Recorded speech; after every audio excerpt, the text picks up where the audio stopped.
Hello, this is Storybooks channel. New videos are posted every day. Subscribe and click the bell. The walls were seemingly endless, and only somewhere high above my head did they extend into a vaulted dome. The endless shelves of books on the sides of the room were awe-inspiring to some, but frightening to others, and lamps were already lit on tables here and there. It was gray and rainy outside, so the extra lighting had been on since morning. God, I hope I won't dream about her now. The tall, blonde guy whispered in horror, "Maybe you'll come to your senses now." Someone to his left answered quietly. An elderly man with large, thick glasses looked at them. Not that one could not talk in the library, but one had to be very quiet so as not to disturb anyone. The library did not like noisy guests. It had always been considered an exemplary library and the face not only of the capital, but of the whole country. Finally, another guy came over to the company and they started looking at some books he had brought. "Did you bring books on aviation?" The blonde guy hissed angrily. "You couldn't think of anything else?" "What did you want?" He replied, "Did you want me to bring you the myths of ancient Greece? And anyway, if it wasn't for you, we wouldn't be here." "What's that got to do with me?" Objected the first. "By the way, I'm a loser. I should be pitied, and you're still friends. Didn't you come up with such a task for the loser?" The guy on the left said quietly, "You spent an hour torturing us about what we would do as losers, and you fell into your own trap. Could you take pity on me?" The blonde looked at his friends pleadingly. "Yeah, Ethan, have you ever shown pity for us?" The friend threw angrily. "You wouldn't let us live if we gave up your sick fantasies. Now you'll have to fulfill your delusions yourself." Ethan, Eric, and Brian had been friends for several years.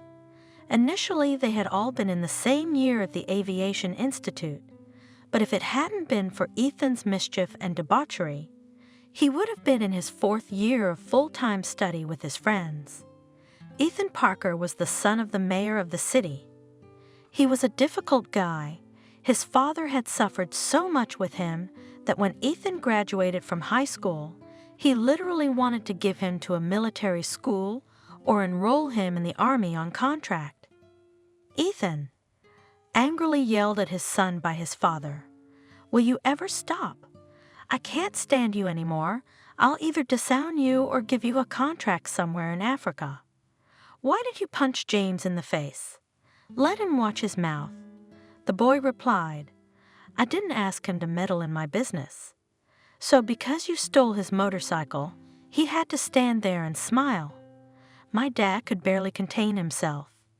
I'd have ridden around for half an hour and put him back." Crossing his arms on his chest arrogantly, replied the son, "Everyone rides on my bike." Ethan was not a greedy guy, and everyone knew it. He shared the last of his money, and for that he was forgiven his sins. "Ethan, that's enough.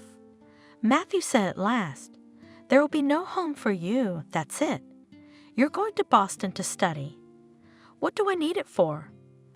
"I don't want to go there. You know how much I hate Boston. I'm done."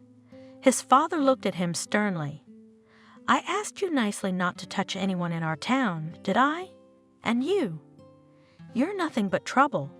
You'll go to military school." "No, not that." Ethan begged him. "I'll run away anyway, hiding from them and you somewhere." "Well, then you'll have to pay the compensation yourself." Calmly replied the man. "Anyone who enrolled in the military and wants to leave must pay a fine, and that's a lot of money." "No, not the military." The son was angry. "All right, I'll even agree to go to Boston, but just someplace else." "Okay, the last option I will offer you, aviation." Matthew looked at him seriously. "How is that different from military?" Ethan yelled in anger. "Is that a choice? You're offering me the same option with a different sauce. Shoes, I have no other options for you." His father finished and left the room. "You can study there yourself." The boy was angry. "What will I do in this military? There is strict discipline. You can't beat your face. You can't go out when you want to. I'd rather go to the aviation. If I die during a parachute jump, I'll know later." Although Ethan had to jump several times during his studies, but nothing terrible happened. He went to the engineering faculty, and there they didn't do all that practical stuff very often. Mostly they climbed around the barns where the airplanes were and studied them. For the first few days, Ethan walked around as gloomy as a cloud. They put him in a 3-room apartment, and he was alone for the time being. The next room, a 2-room apartment, was already occupied, and there was a nerd from the village, and he couldn't talk to him about anything. He only thought about his studies. The other guy later turned out to be a real asshole, but Ethan didn't know anything about it, but he didn't like him from the beginning. 2 days later, the door to his room opened and a stranger appeared on the doorstep with bags. He was puffing and trying to hold the door open. "Can you help me?" He shouted unhappily to Ethan. "My mom stuffed half the city into this bag, and I don't know how I got it all in." Ethan jumped up from the bed and helped drag the giant bag. The guys tiredly sat down on the bed. "Eric." The stranger held out his hand. "I'm from Austin." Ethan shook his hand. "Neighbor."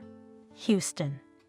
And gave him the street and number of his house, laughing. "Did you tell me that in case you get lost in Boston?" Eric laughed. "Okay, now I'll know where to find you." At first, Ethan couldn't decide whether he liked Eric or not, but as time went on, he was lucky to have friends in his life. "Let's peel potatoes. We'll cook dinner," said Ethan the neighbor. "Eric, are you serious?" The guide looked at him in amazement. "Can't we go to the canteen? Have you seen the prices here?" He asked calmly. "If I go to canteens, I'll starve to death in a week. So you give me potatoes, and I'll cook something delicious." "Eric, you're a real cook." Ethan was licking his plate tonight. "I don't even have a mom who cooks this good, that's for sure. Where'd you learn how to do that?" "We have one mom, and she has 5 children," answered the neighbor. "I'm the oldest, so I could do everything. Otherwise, we wouldn't survive." Ethan was the only son in the family and had never thought about siblings, but what Eric had told him was a real revelation. In fact, for Eric, studying was of the utmost importance. His mother had no money, but since she was a widow with many children, her oldest son was given a free place to study in Boston. Eric planned to immediately get a job in the evenings and not only study, but also help his mother with money. Because of this, the boy settled forever in Ethan's heart. 3 more days passed, and there was a knock on their door. The boys were lying on their beds and answered in one voice to come in. The door opened and a skinny guy with acne on his face appeared on the doorstep. "Hi, I guess I'm here to see you." The stranger smiled, and his smile transformed the whole room. "Boy, are you sure you're here to see us?" Ethan joked with him. "The 8th grade is in the building next door. Check with the superintendent." The stranger didn't take it as an insult. He laughed loudly and sat down on the empty bed. "But can you imagine how lucky I'll be in my old age?" He laughed. "You will be decrepit grandfathers with big bellies, and it's like I'm still 20 years old." "Well, immortal, welcome." With a serious face, Eric said, "I hope you're not Koshchei." He laughed. "Imagine that, yes." The boy supported him. "Except my death isn't in a needle, and you won't find it." "Judging by the fact that you got into aviation," Eric muttered, "it must be in vodka or heron. You'll probably be on an airplane protecting her from enemies, won't you?" The guys laughed merrily. They were so different, but then again, as they realized later, they were very lucky from it. "Brian," the stranger finally calmed down, "I'm here to see you from Waterloo. To answer your question, I don't walk or ski." Thus began a strong friendship between three very different guys. They had a fun life, but because of Ethan's bully character, they got into all sorts of trouble. The most painful topic was the two dorms. The dormitory of the Boston Aviation Institute was not far from the dormitory of the Chemical Engineering University. The war between them had been going on for years, and no one could count how many noses had been broken in all these endless squabbles. But there were always clashes, one-on-one or mob against mob. "Guys, the chemists are coming at us." Ethan came running into the room one day. "We're up on the roof dealing with them right now." "Ethan." Eric gave him a stern look. "What kind of kindergarten? Calm down. Better let's study compromat for tomorrow." "Eric, what is compromatism?" "There is so interesting." He shouted and ran to the roof. "We're going to have fun." There already stood a crowd of guys who at the top of their lungs shouted an unkind message to those who stood on the roof of the neighboring dormitory. "Hey, you better not piss us off," shouted Ethan. "If we come down now, you'll be in trouble." "Fuck you," he said. "You be careful I don't kick your face in." "Hey, hero, I'm coming down and I'll be waiting for you downstairs," shouted Ethan, and the whole crowd cheered him on. They all ran down the steps and out into the woods that surrounded the aviation dormitory on one side. After about 10 minutes, a large crowd showed up, coming out of the neighboring chemistry dormitory. "There they are, let's go that way," shouted someone, pointing at the forest with his hand. "Beat them, boys." The crowd rushed over there, but they were already waiting for them in the bushes, and a real hand-to-hand fight began. Those idiots. Eric cursed as he and Brian ran out into the street. How could they be stopped? It was impossible to get there. But after about 20 minutes the siren sounded, and the guys started to scatter. Brian spotted Ethan near a large bush, and he and Eric carried him to his room. "Ethan, you're a complete fool and an idiot," scolded the neighbor, treating his shattered forehead. Just as Eric stopped Ethan from bleeding, there was a knock on their apartment. The guys fell silent. "Cover your head and sleep," Eric ordered. "Brian, put that away quickly and sit on the bed." Voices were heard in the hallway. They were asking the neighbors about something. There was a knock on the door. "Hello. There's been a big fight here," the policeman said. "We're looking for witnesses." "Yes, we just got home from work," Brian answered calmly. "Ethan is already asleep. Look at this." The policeman looked into the room. The commandant was staring at the guy who lived in the two-bedroom. He was smiling evilly. "What a bastard," Eric thought to himself. "Now we'll know who the snitch is." The check went away, and the guys breathed freely. Ethan finally came to his senses and started moaning. His left arm was dislocated. "What an asshole," scolded Eric at him. "Why the hell did you go in there?" "Don't yell, it hurts enough," Ethan said through his tears. "Try to pull it out." Eric and Brian gently twisted his arm, and Ethan felt as if something had fallen into place. After half an hour, the pain began to drain away. Only the swelling remained. "Ethan, let's stop with the fighting," Eric said sternly. "You'll get us all thrown out of here, and we've got a real snitch in the next room." I'm sure Bob called the superintendent. Ethan had caused his friends a lot of trouble, but neither Eric nor Brian had ever held a grudge. The kid barely made it from a C to a C, and that was thanks to his friends. Brian wrote him lectures when he missed class. Eric was good at mechanics, so theory and compromat were on him. So, the guys lived cheerfully for almost 3 years, But at the beginning of the 4th year, Ethan got into the wrong place again and was finally expelled. One day, the course was to have a very serious control work. There was a rumor that everyone who didn't do well on it was going to be expelled. Eric and Brian, of course, were worried, but fortunately or not, Ethan accidentally went to the teacher and on his desk saw the answers to all the problems that were in the test. The guy quickly took a picture of everything. He wanted to carefully distribute the answers to all the guys in his group, but Ethan got excited and went to the restroom with Brian to discuss it. "Brian, don't worry, we won't get caught," his friend assured him. "The important thing is that we have the answers, so we'll make it all fit somehow. Imagine if half of us get expelled." And as luck would have it, Bob was in one of the booths at the same time. He waited until Ethan and Brian left and went to the dean, who listened to him but didn't say anything. Maybe that was to the dean's advantage. The quiz went well with no F's in the group, but a few days later the dean approached Ethan. "Ethan Parker, you're expelled."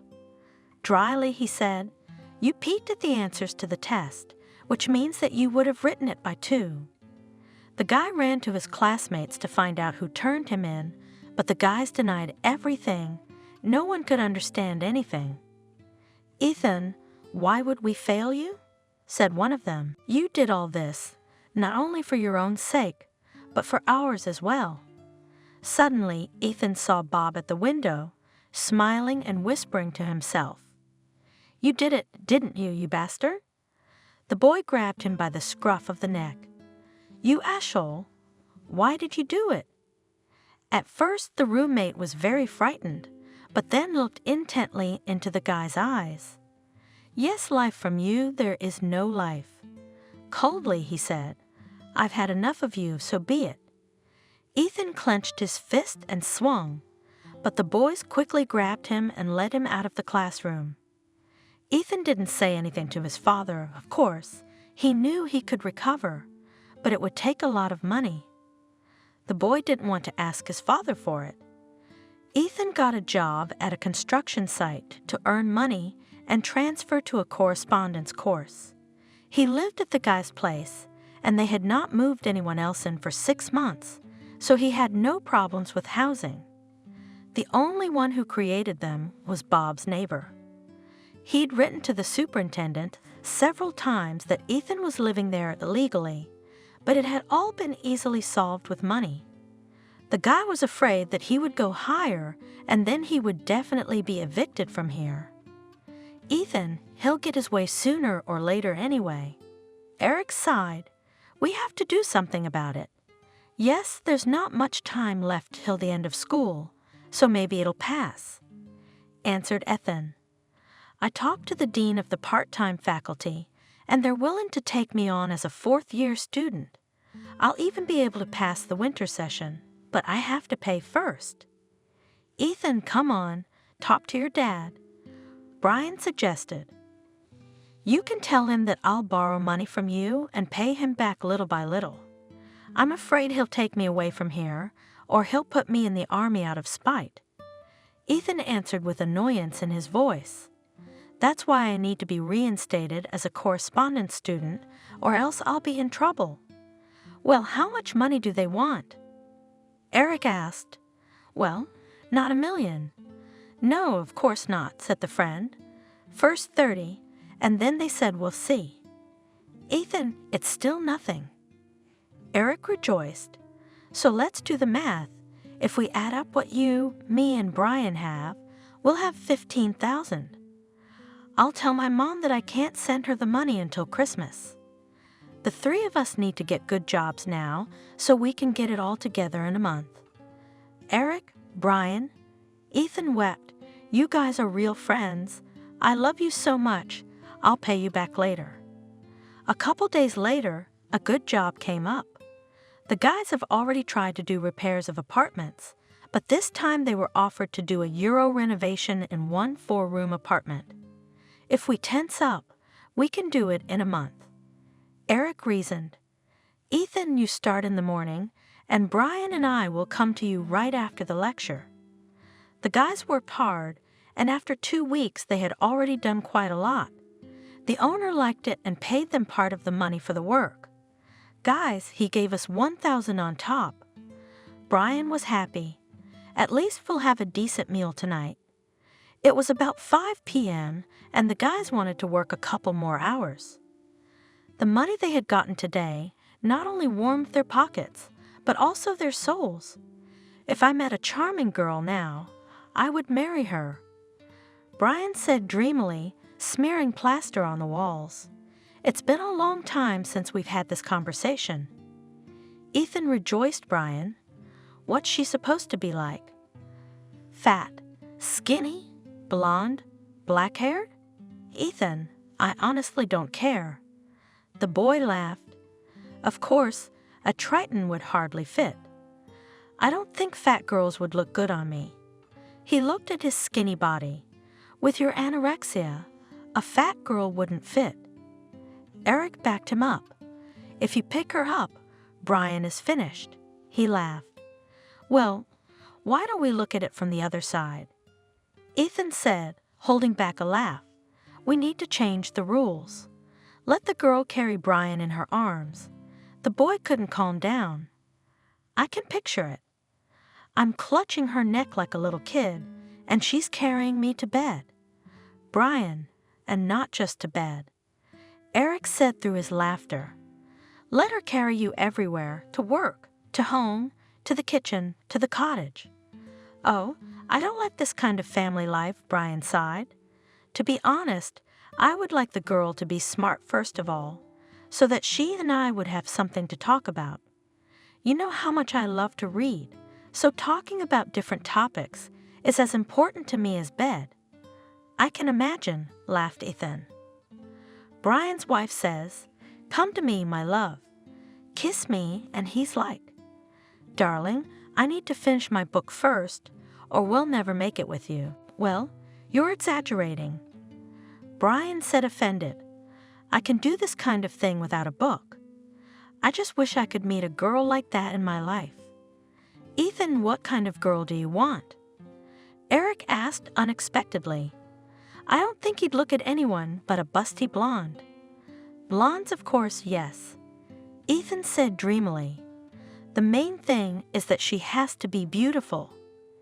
"Eric, are you staying?" His friend looked at him questioningly. "For me, it's all about character," he replied. "I'm in favor of everything to discuss honestly. I do not like in relationships. No games, no lies." "What's wrong? You have to say right away." That day, the guys arrived home late. They quickly prepared dinner and opened a beer. "Shall we play a game?" Ethan suggested. "Let's go on some unusual mission." Playing cards, friends light, and doing all sorts of funny tasks, if you lost, was fun, and everyone was happy to support this game. "I've got it!" the boy exclaimed in delight. "The one who loses will have to meet a girl in a very strange place." "Where else?" Eric said unhappily. "In the toilet?" "Eric, you fool!" Ethan laughed. "Oh, I got it. In the library." "For you, Ethan, it's a strange place, shrouded in mystery." Brian scratched his head. "We practically live there." "Well, I don't mean a regular library," objected the friend. "Let's see something exotic, shall we?" "Ethan, sometimes I think I know you by heart." Through laughter, Eric replied, "Well, you're going to say something that makes me want to stand or fall. Just explain to me, how can exoticism be related to the theme of the library?" "Well, unless it's a foreign language library." "Don't even think about it." Ethan waved his hands. "You know how much I hate Italian.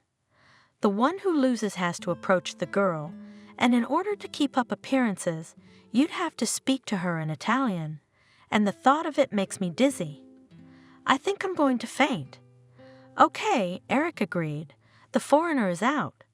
How about a science major?" "Brr." Ethan shuddered. "I'm sick of aviation, and you're doing it again. All right, if no one minds, we'll stick with the classics. Brian and Eric looked at each other in bewilderment, but he smiled enigmatically. Why are you looking at me like that? He laughed. So the assignment is to meet a girl in the library. And by exotic you mean that she must be a foreigner and you have to speak Italian with her. Eric's friend was being teased. Oh no, Ethan protested. The girl should only be spoken to in English. When the planted fool on Ethan on a mission. Eric winked mysteriously at Brian. Ethan sat with his hair all tousled. Eric and Brian smiled contentedly. You're teaming up, and that's not fair. The guy wouldn't stop. You set this whole thing up so I'd go to the library for once in my life. And more. Brian laughed. Don't forget, you have to meet a girl there. Where am I going to find a beautiful blonde there? Ethan pouted. They're all ugly and have huge glasses, and I'd die just looking at them. We believe in you, man. Eric laughed. You can swing your fists, right and left, but now from the other side, prove your manhood. The guys decided to go to the library to celebrate the end of the apartment renovation.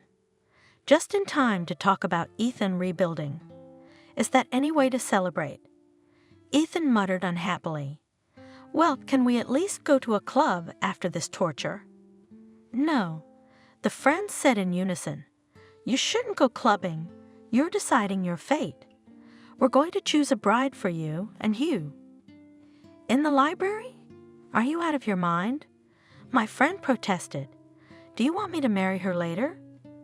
Why not? Eric could hardly contain his laughter. If the girl turns out to be good, then we can think about marriage. Now don't you two get on my nerves. Ethan got up from his bed. The deal was just to meet some girl, that's all. We'll see about that. Brian couldn't help himself. If you fall in love, you'll only go to the library to see her. Ethan regretted that he'd thought of such a task for the loser. He thought arrogantly that someone else would lose at cards, but not him. He was not prepared for such a turn of events. 2 more weeks flew by quickly, and the repair was finally finished. The owner of the apartment paid the students in full and thanked them. The guys were happy to be back home. Well, Ethan, on Monday, you can take a correspondence course, said Eric. I wouldn't even advise you to try here. The dean will only go for the big bucks. John told me that a guy from another class wanted to reinstate. He asked for twice as much money as we gave you. I realized it was a dead end, Ethan sighed. As long as I don't get kicked out of my dorm. The superintendent's a rat, Brian said. But I think we can work something out. The main thing is to keep Bob the snitch out of our business. By the way, I suggest that we go to the library this Saturday, that is, tomorrow. Brian, you're always like this. Ethan howled. I was in such a good mood, and you and your library ruined it. I'm in too. Eric supported his friend. You have to keep your word, by the way. All right, the boy said grudgingly. I hope we're not going to go there in the morning. Will you at least let me sleep? Ethan, there's a long line on Saturday, so you'll have to be there at 7 a.m. to get in. Seriously, Brian replied, but then he couldn't take it anymore and laughed. No one is allowed to get up before lunch tomorrow. The next day, the guys got up. The time was already 1 o'clock. It was rainy October weather outside the window. Why don't we give up on the library? Ethan said hopefully. Look outside the window. It's slushy. It must be so cold I don't want to get up. Uh-huh. Brian scolded. How was kicking me out at midnight in the freezing cold to get a beer because I lost at cards a must-do? Brian, do you remember what I got? Eric jumped out of bed. I sang for an hour with my hand out in the crosswalk like an idiot. So what? But we got enough for a beer. My friend laughed. It was so much fun. Ethan, Brian looked at him seriously. "We have a big favor to ask of you. Don't break the rules. Quickly make some eggs and let's go to the library." The boy realized that there was no way to get out of it, so he got up and silently began to set the table. A few minutes later, everyone was eating breakfast. "Guys?" Eric came into the room quickly with clean dishes. "You have no idea what I just saw. Bob's got some girl in his room." "What a bastard!" Ethan cursed. "I might have knocked on his door, but now would have an argument to blackmail him. Let him open his mouth about me now. Maybe his sister's here to see him," Brian suggested. "Or some other relative?" "Yeah, wait for it," Eric answered. "Then why did he hide her behind the door so quickly? He probably thought I hadn't seen her. It's just that when I opened the door, Bob shoved someone into his room, and I could tell by the long blonde hair that it wasn't a guy." "Okay, whatever. We should be going by now." Brian urged his friends on. "We're going to be late for the best part." The friends quickly reached the subway and took the train. The trip took them about 40 minutes.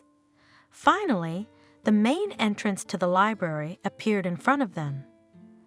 Unfortunately, the guys had to wait a little longer for Ethan to make a temporary pass. Brian and Eric had been here more than once before. The formalities were over, and the friends went to the reading room. Brian went behind the books so as not to draw much attention to himself. "Do I have to read this?" Ethan took the book his friend had brought him. "Jesus and Aerodynamics. Are you out of your mind?" He hissed. "Why not?" "Such literature is good for you." The guy laughed quietly.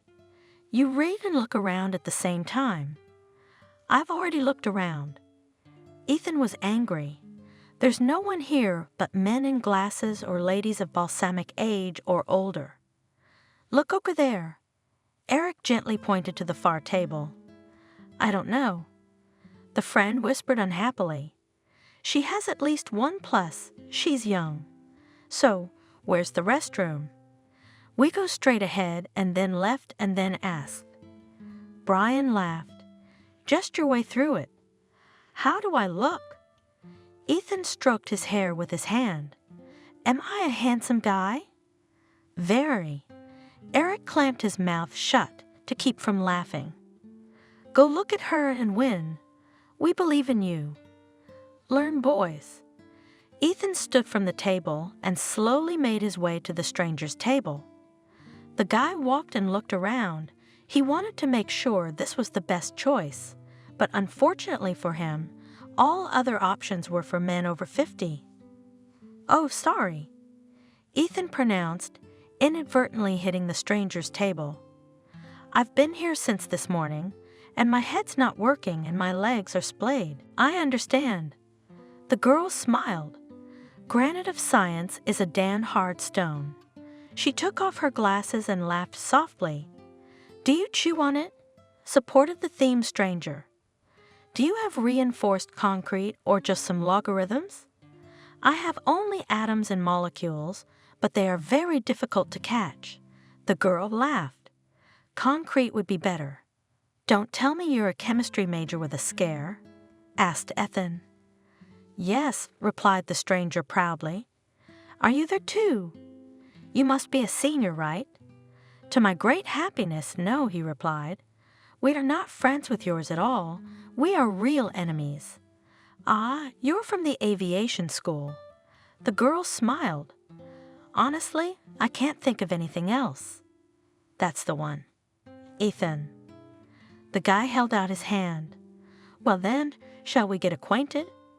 I hope you're not afraid to tell me your name because of our blood war." "I'm not afraid." With a grin, the girl replied. "Claire, but I'll tell you right away, I'm not involved in your political squabbles." "Yes, me neither." Sighed the guy. "It's mostly for young people, and as you can see, I'm too old for this sort of thing. I'm a fourth-year student, you know." "All right, Grandpa Ethan." The girl snickered at him. "I bow before your respectable age, but please excuse me, because I have to finish my essay today. Oh, full of youth, Claire, and I too must leave you. Kiss the girl's hand with a boy. I hope we will meet under more favorable circumstances next time.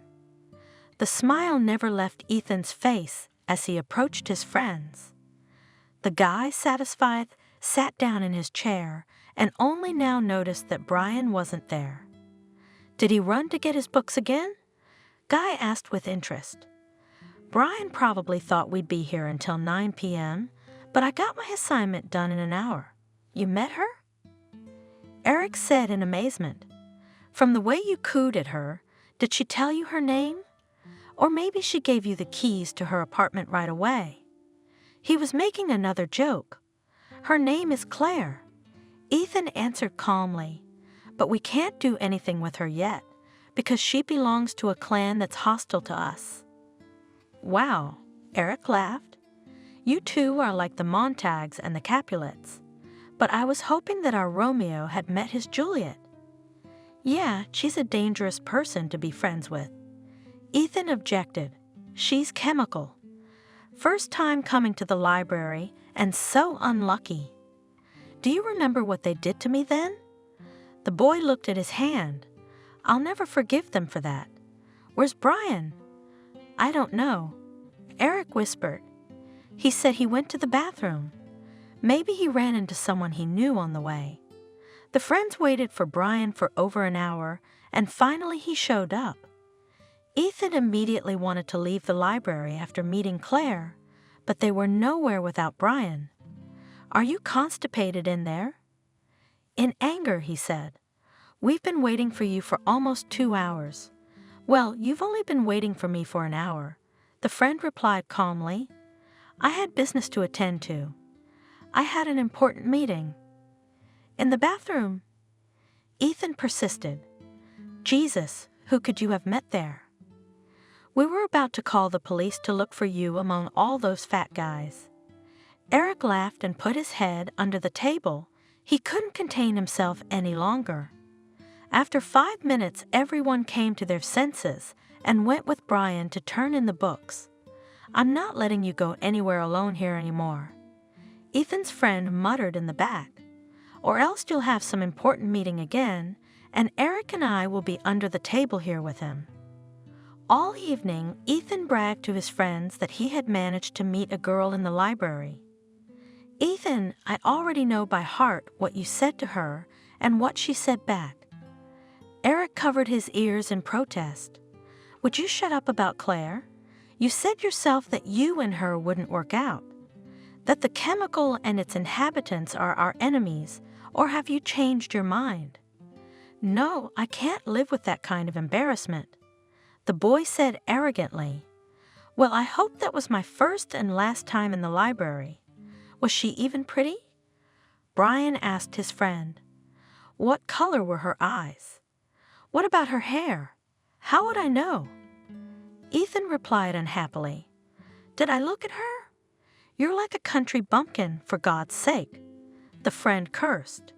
Were you going to meet her or buy bread from her? How could you not look at her eyes? I mean, the next time you see her, you won't even recognize her? Get away from me.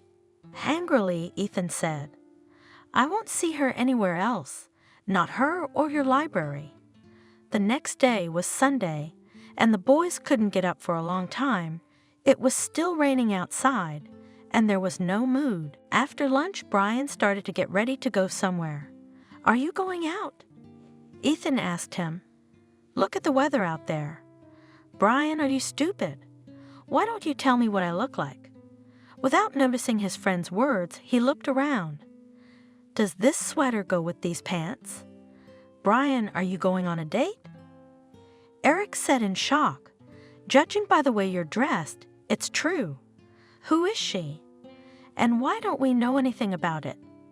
If you hadn't been flapping your ears yesterday, but had been looking around, you would have been so lucky. He smiled enigmatically. Today is my first date. I should definitely buy her flowers, mumbled Brian. Wow, that's news. Ethan opened his mouth. We've been tearing our souls out, making enemies, and he found someone in the bathroom. What's the toilet got to do with it?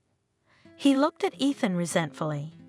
I just realized you were no good, and we'd have to wait a long time. I went out for a walk, and there she was, standing by the window.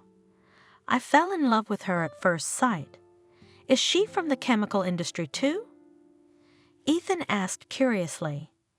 I guess they're the only ones who go to libraries. I hate to break it to you, but no. Olivia is a biology major. The boy answered, She's in her 4th year, like us. Brian, can I switch with you? Ethan begged. Take Claire from chemistry and give me Olivia from biology. Yeah. Wait. His friend looked at him sternly. I went to all this trouble to ask her out on a first date, and you want to ruin it for me?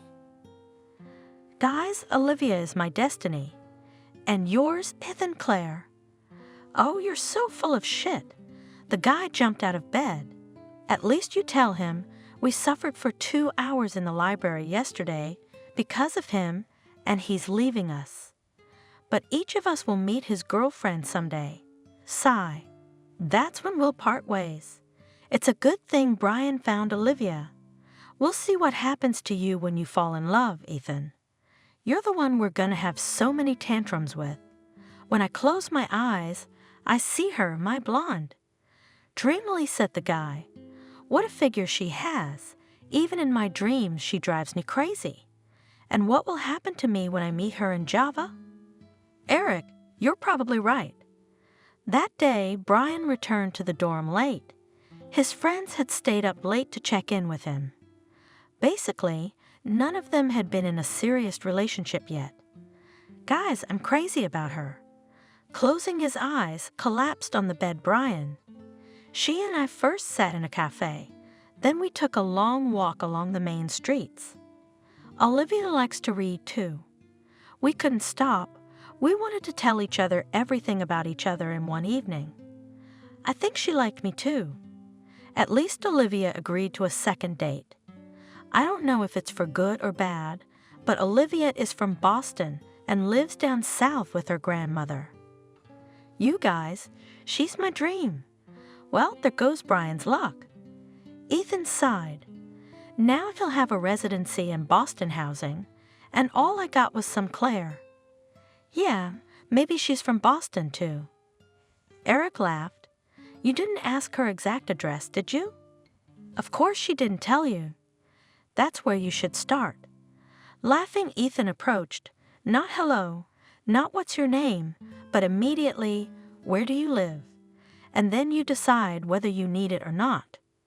A new week began, and Ethan ran around the dean's offices, collecting documents and writing applications. The money that he and the guys had collected was enough to get him into the correspondence program without losing a year, so Ethan Parker became a 4th-year student of the correspondence faculty. They managed to get the dormitory arranged with the commandant, too. She, of course, was a little insolent, named the initially inflated amount, but Ethan made such a pitiful face that the woman gave up and left him the usual rate. The boy worked hard to pay off his friend's debts. At the winter session, they promised to help him with tests and quizzes. Ethan never said anything to his father. 2 weeks passed, and the boy was on his way home from work. He sat in the subway car and slept. Finally, the train pulled in and he got off. Barely rubbing his eyes, the guy headed for the exit. Hello, Ethan. Someone suddenly spoke up. How are your teeth? Are they still intact?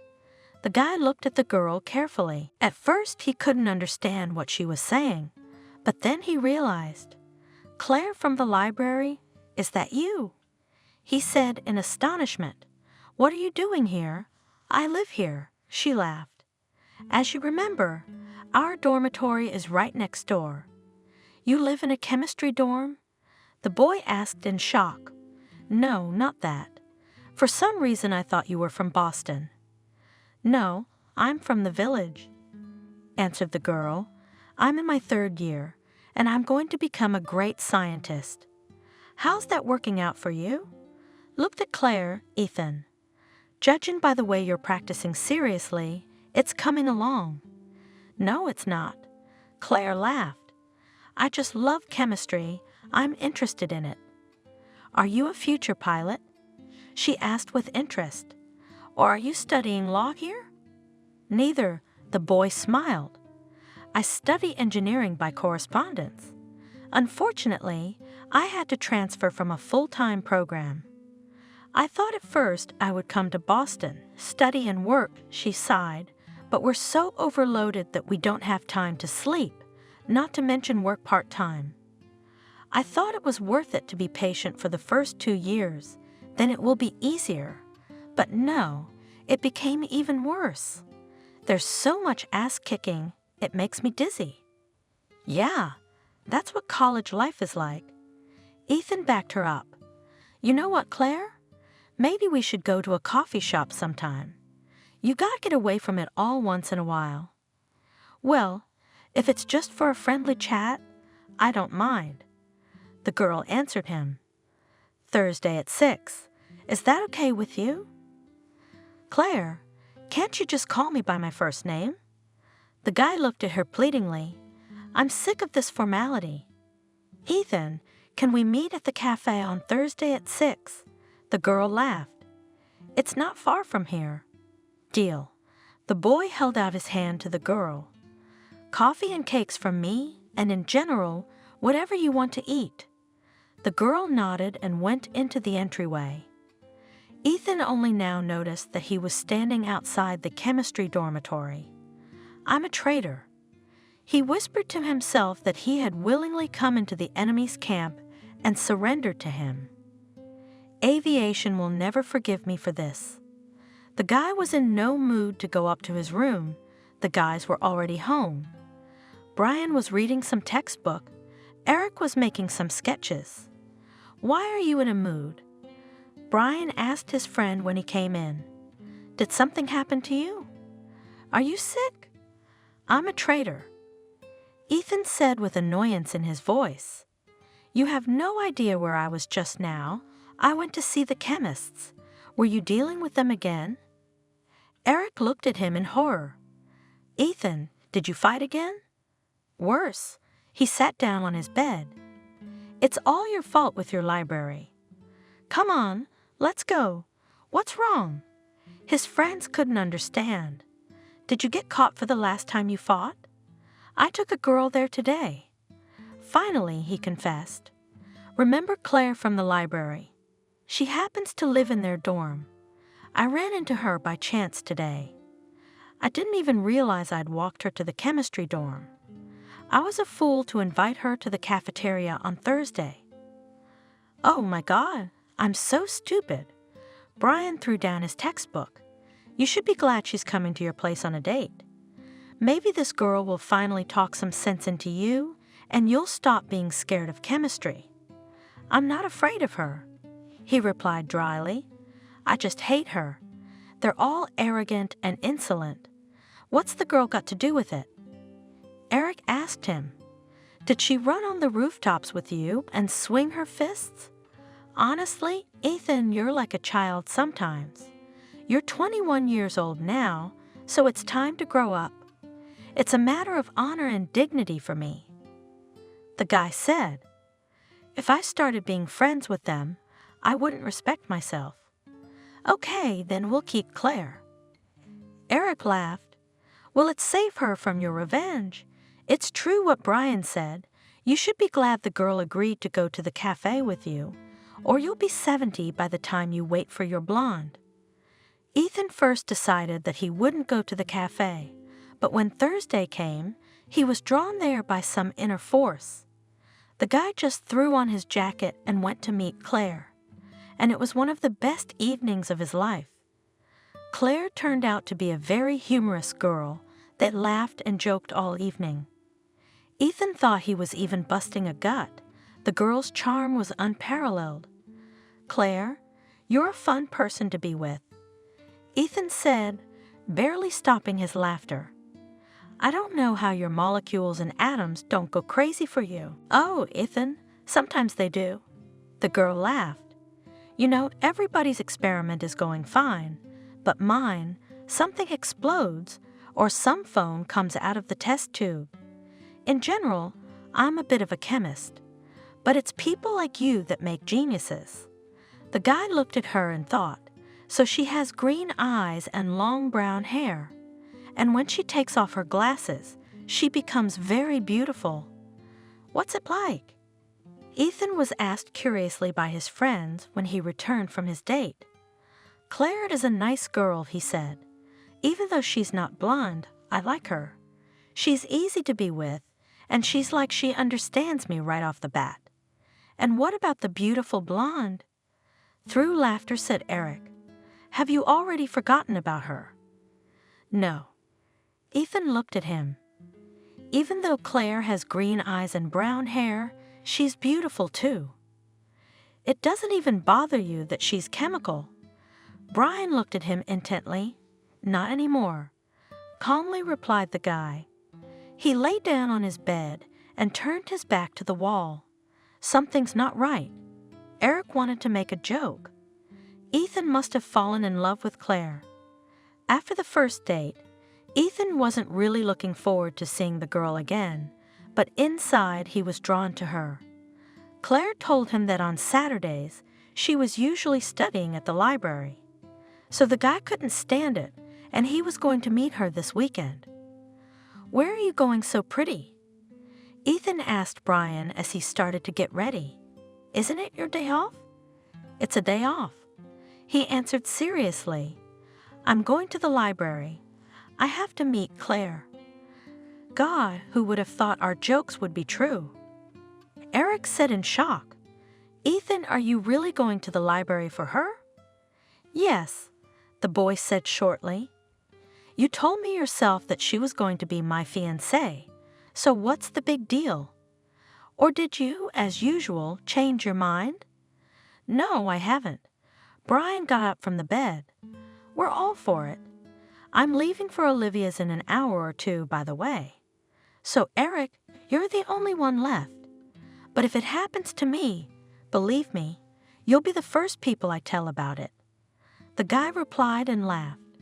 Sometimes I think it's not me, but she'll find me. Yeah, she'll knock on our door and say, Eric, I'm here to see you. Brian laughed.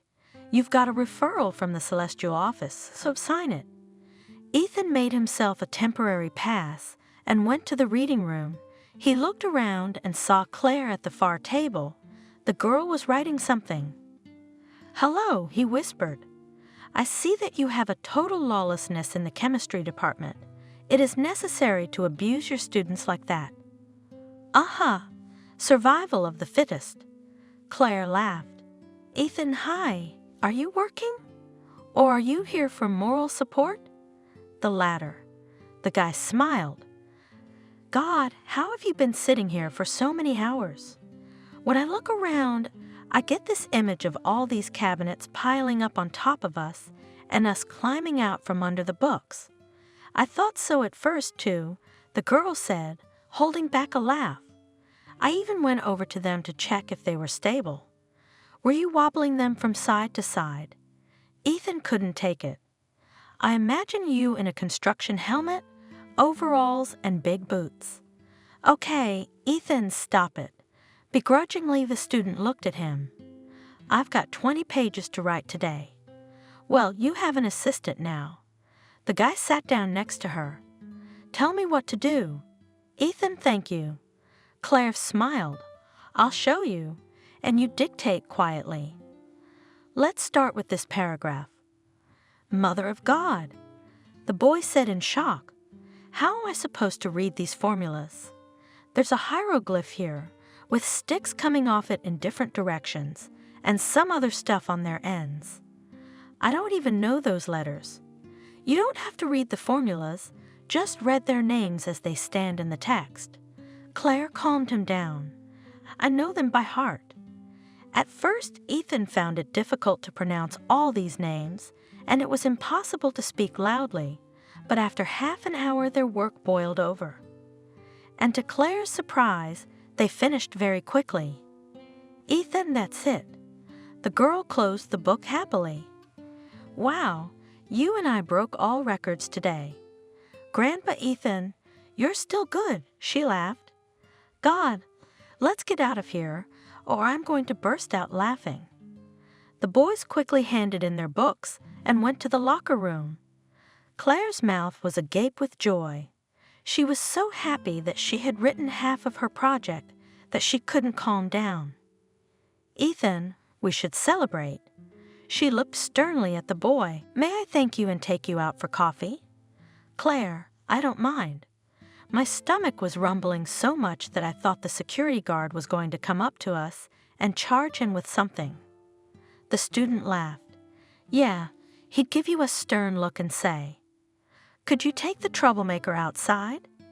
You'd unbuckle your belly in public and wave to him. Claire, where does all this stuff come from in your head? The guy laughed. You have such a vivid imagination. You should write books. But if only books for people who don't want to sleep at night, then yes, she said. I'll make up stories that will give them insomnia. She's so unusual. Ethan thought to himself. On the one hand, like a child, on the other hand, she has a great inner strength. The boys arrived home and quickly ran into their cafe. A few minutes later, a hot pizza and 2 large glasses of coffee were smoking on their table. Ethan, I'm so grateful to you. The girl looked at the guy. If it weren't for you, I'd be at the library all day tomorrow. The boy looked into her green eyes, and it seemed to him that they had become a big, clear lake, into which he dived, and it was very pleasant to swim in it. Ethan, Claire's voice came to him. Would you like some ice cream? The strawberry and chocolate ones here are delicious. I'll pay for it.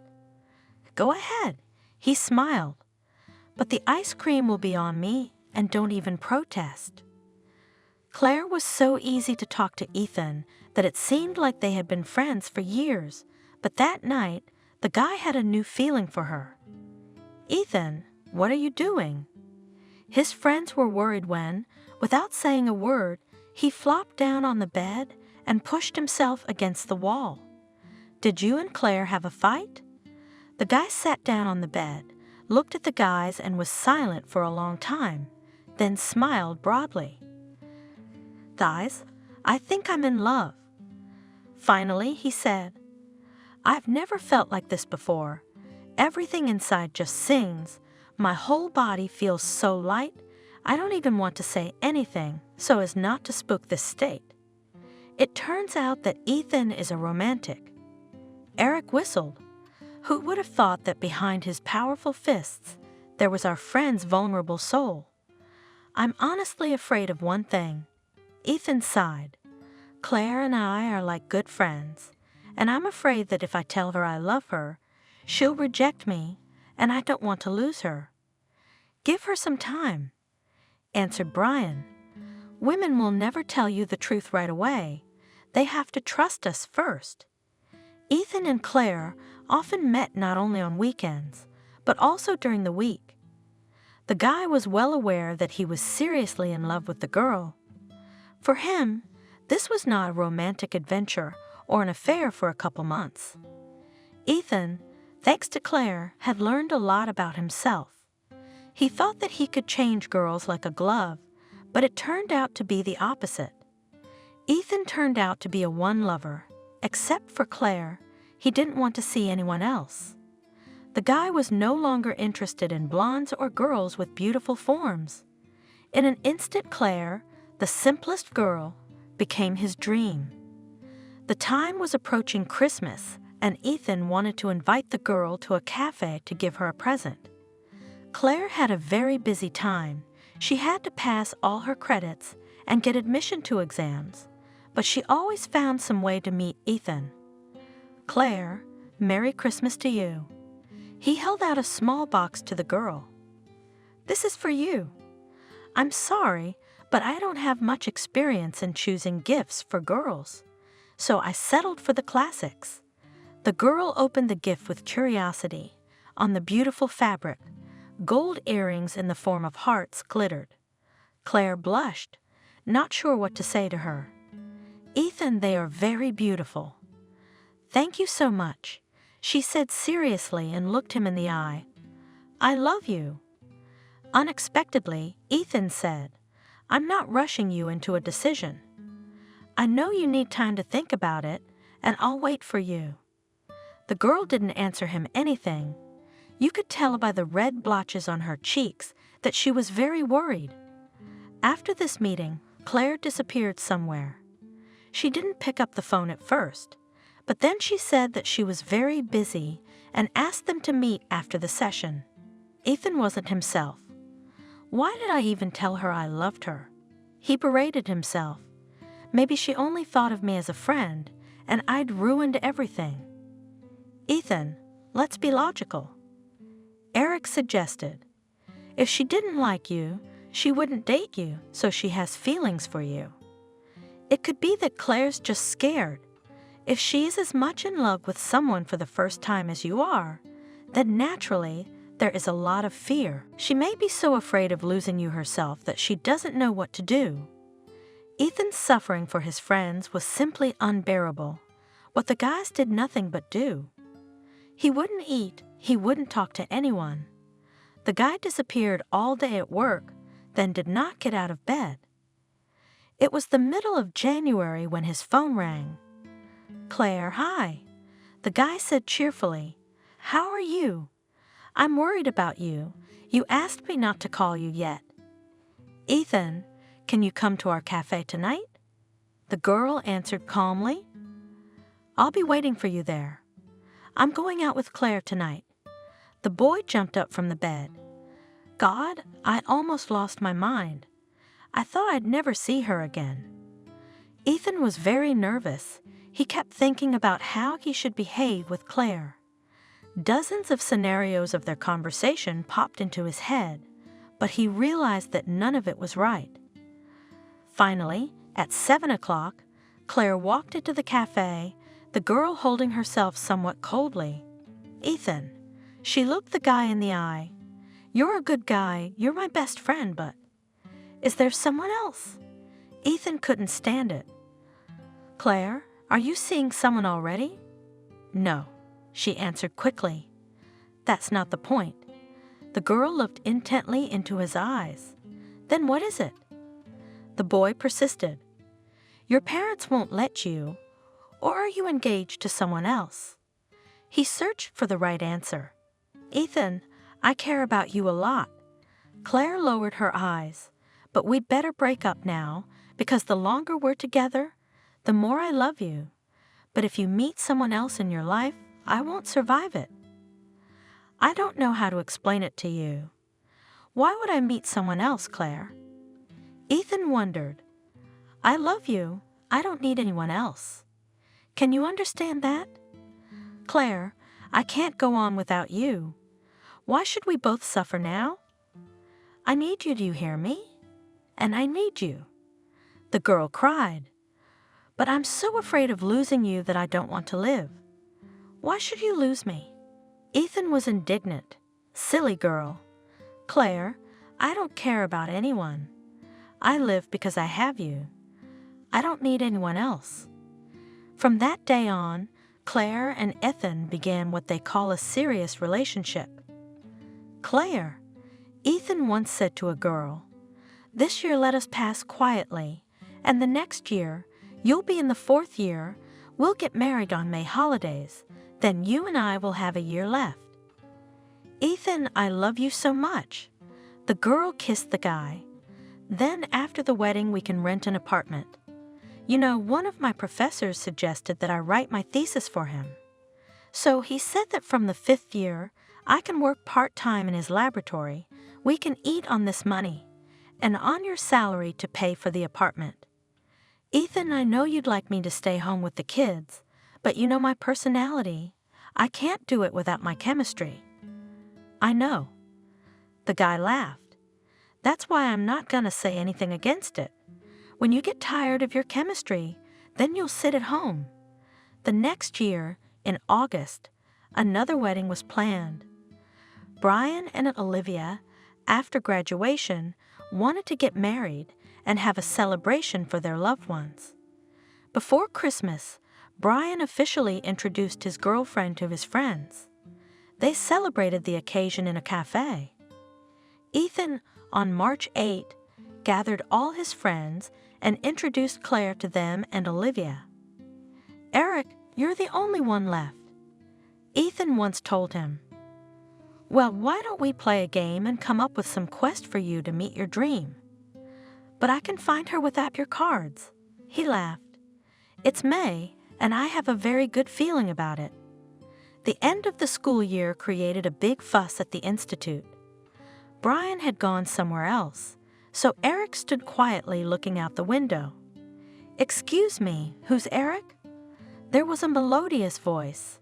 The guy turned and saw a short, dark-haired girl, and it was as if an electric current ran through his body. The girl called his first and last name again, and Eric finally approached her. "Hello. My name is Nora Clark." She formally introduced herself. "You and I are being sent to Germany together for an internship." "An internship?" the boy asked in shock. "To Germany?" He couldn't believe what she was saying. "I'm shocked myself." The girl smiled. "My supervisor just told me. He asked me to find you. We need to come to him immediately. He will explain everything to us." The girl quickly walked towards the helicopter engineering department. Eric had so many questions in his head that he could hardly contain himself not to pounce on Nora. 15 minutes later they were there. "Hello, Eric," extended his hand to the guy, a nice stocky man. "My name is Christian. I'm the vice dean of this faculty and a professor at the same time." He laughed. "What do I call you?" "Eric?" "Hello, Christian." The student shook hands with the professor. Well, Eric, I'll keep you in mind for now, and seriously we'll talk after the lectures." The professor spoke quickly. "So you and Nora are going on an internship to Germany this July. It will be more of a familiarization trip, but I'm sure the Germans will still surprise you with something. You will go as a future aircraft engineer and will represent airplanes. There was a competition, and your dean insisted that you be chosen. And from the helicopters, Nora will go. She is a genius in the field of helicopter construction." Eric looked at the girl with his mouth open.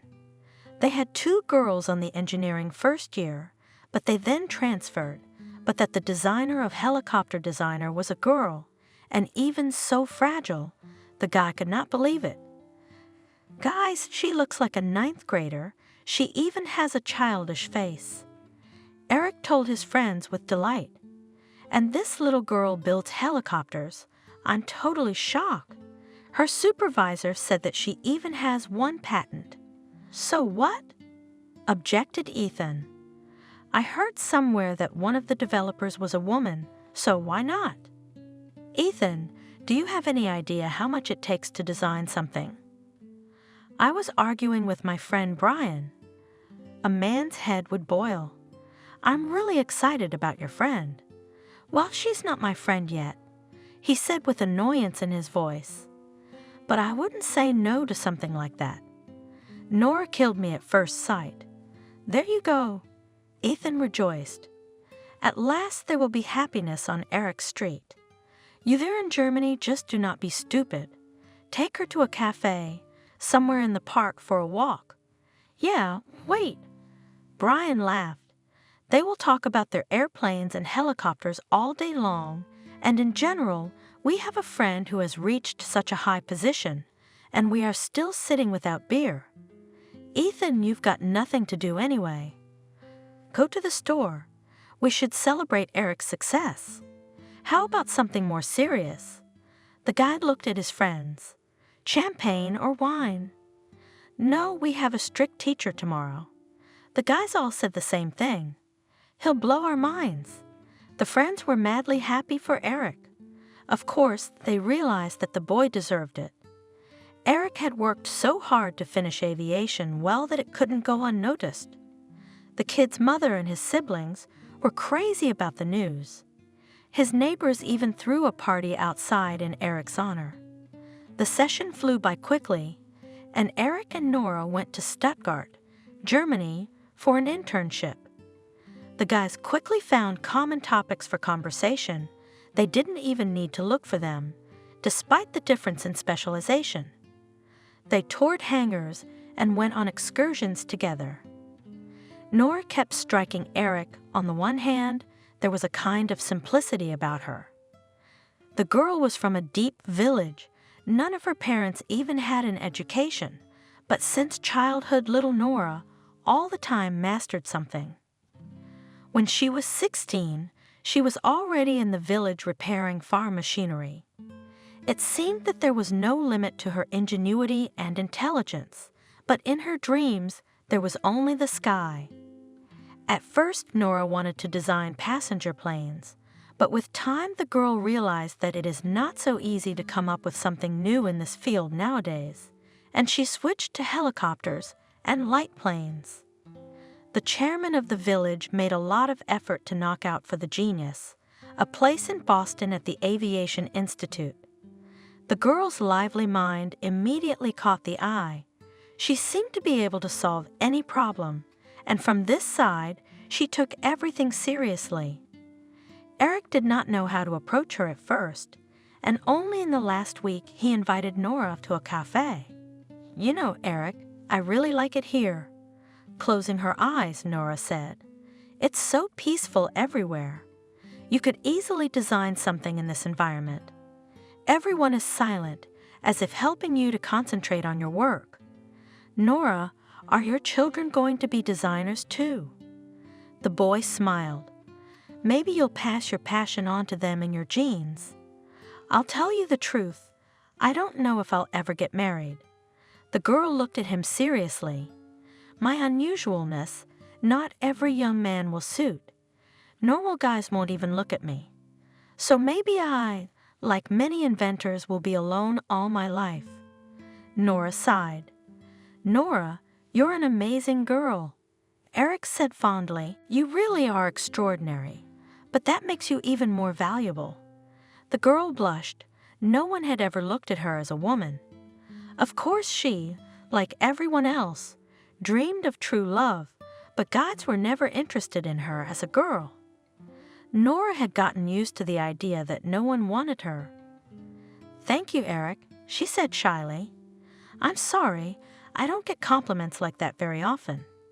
You know, you have so many qualities that I just can't list them all." He replied, "But you're also honest, and that's the most important quality for me." Nora and Eric returned home and brought not only a lot of impressions, but also the fire of love that was burning in their hearts. "Nora, I'll have to go home at the airport," Eric told the girl, "but as soon as I get back in the 20s of August, you and I will definitely meet." "Okay," she smiled. "I'll be back in Boston on the 25th, and I'll be waiting for us to meet." They reached the subway and boarded the train together.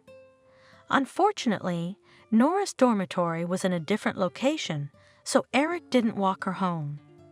"Eric, the friends were happy to see us." "Hi, guys. I'm so happy to see you. Let's set the table and celebrate my arrival. I brought you real German beer and their famous sausages. Well, shall we have a drink?" Ethan raised his bottle. "I'm going to kiss you." All evening the friends discussed Eric's trip. It seemed that he had already told about everything, but there were more and more questions. "How is it going with Nora?" Brian asked curiously. "Did it work out?" "I think we're halfway there." He smiled. "But I know one thing, I won't give her to anyone else. Nora is mine." "Well, then you two are serious." Ethan patted him on the shoulder. "Eric, I'm so happy for you, for God's sake. I don't even want to be apart from you for a month." A few days later, everyone went home, each with their own plans. Brian was flying to his parents' house with Olivia to meet them. Ethan's father insisted that his son come home for a couple weeks. Not only was Eric's family waiting for him at home, but the neighbors were already preparing for his arrival. A day later, Ethan and Eric accompanied Brian and Olivia to the airport. It was obvious that the girl was very nervous. "Olivia, hang in there." Ethan hugged her goodbye. "Brian, don't let her get hurt." The guys said goodbye, and Eric and Ethan went home. The latter had to meet Claire in a couple of hours. "Ethan, when is Claire leaving?" Eric asked his friend, "Don't you want to go with her?" "I'd love to." The boy answered with annoyance in his voice. "She and I planned it that way, but my father is bugging me. He wants me to come home right away. Claire is leaving by train tomorrow, and we're going to buy presents for her relatives today. You know, I envy you guys." The guy sighed. "You have everything well. All the crises have passed, and we with Nora, all this is yet to come. It's okay, buddy." Ethan patted him on the shoulder. "Your Nora's not going anywhere. Soon you'll be traveling to yours like this. I wish it were sooner." Eric sighed dreamily. "It's only been a day, and I miss her already." "Well, come in," the man said cheerfully, opening the gate. "How many years, how many winters?" "Hello, Matthew," answered the guest. "Yes, it's been a long time. Finally, we'll have a nice sit-down tonight." Matthew's guest was his old friend Daniel. He was once his classmate, then went to Boston, and after graduation he moved to Houston. When Ethan was still a teenager, they traveled to see them once, but then things got busy and no one had time to get together. "Doris, is that you?" The landlord said in shock, looking at the beautiful blonde. "God, if I had seen you anywhere, I would never have recognized you. That's how time flies, Matthew." "Doris is already 22. Daniel laughed. The guests and their hosts were cozy on the terrace. Daniel and his family had come for a few days. In fact, it was not a casual meeting. Daniel was a mid-level businessman, so he always had everything calculated. Back in Boston, Daniel started his own business, and from that time on he only prospered. Not to say that the man was the richest man in the city, but he was in the top 5. Matthew, of course, lived more modestly, but in Houston he was not only the first man, but also the richest. "Well, Matthew, Margaret," the guest said calmly, "maybe we should talk about our children's future. I think the time has come. As far as I understand, Ethan will take your place after you. He's a good kid, too." "Thank God Ethan's outgrown it," the mayor answered. "Yes, Doris would be the most suitable match for him. We have no objections. He's coming tomorrow, by the way, so let him and Doris get reacquainted. Neither he nor she are children, so we'll have to start all over again." "Well, that's good." Daniel rubbed his hands together happily. "We'll both benefit from this union." Doris was a willful girl. Her temper was not easy, but what her father wanted most of all was for his daughter to get out of his sight. For a simple commoner, he did not agree to give her, and then he got the idea to remember his old friends. In fact, Doris had already made a name for herself in Boston. She changed guys so easily that the father was from his daughter just in horror. At first he wanted to send her abroad, but he was afraid that she'd make such a mess there that he wouldn't be able to pay her back for the rest of his life, and dumping her on the shoulders of a hot-tempered Ethan would be a good thing. Maybe the guy would cheat on her. In 2 years, Doris has had 3 weddings, then she had a fight with her fiancé, then she was dumped. In general, a good word for the girl in Boston did not remember the girl, and this did not just hurt her father, but directly affected his reputation. After Doris left her first wedding, cursing with the last words of the groom, Daniel was denied 2 lucrative contracts. The man had already been in the manufacturing, disposable tableware business for many years. His factory was doing well year after year, but Doris seemed to be deliberately trying to ruin it. But now we're finally rid of her. Daniel whispered to his wife at night, "We've had enough of our nerves, and it'll be good for Matthew to be related to us. I'll pay good money for Doris." "Oh, I don't know, Daniel." My wife sighed. "We must pray to God she doesn't make a scandal at the wedding." "Yes, we would only have to hold the wedding, and the rest let her husband already decide with her." The man reasoned. "Hello, Ethan." Doris came out to meet the boy as he entered the courtyard. The mayor's son woke up. In front of him stood a beautiful blonde with a lush bust. The boy looked at her carefully. He tried to figure out who it was, but he couldn't. Doris, on the contrary, behaved naively modest. Her father told her that if the girl would behave well, he would give her her car. After the next wedding 3 months ago, her father took away her car and the keys to the apartment, which he bought for her. So the girl tried with all her might to get her car back, as she called it, and finally move out from her parents.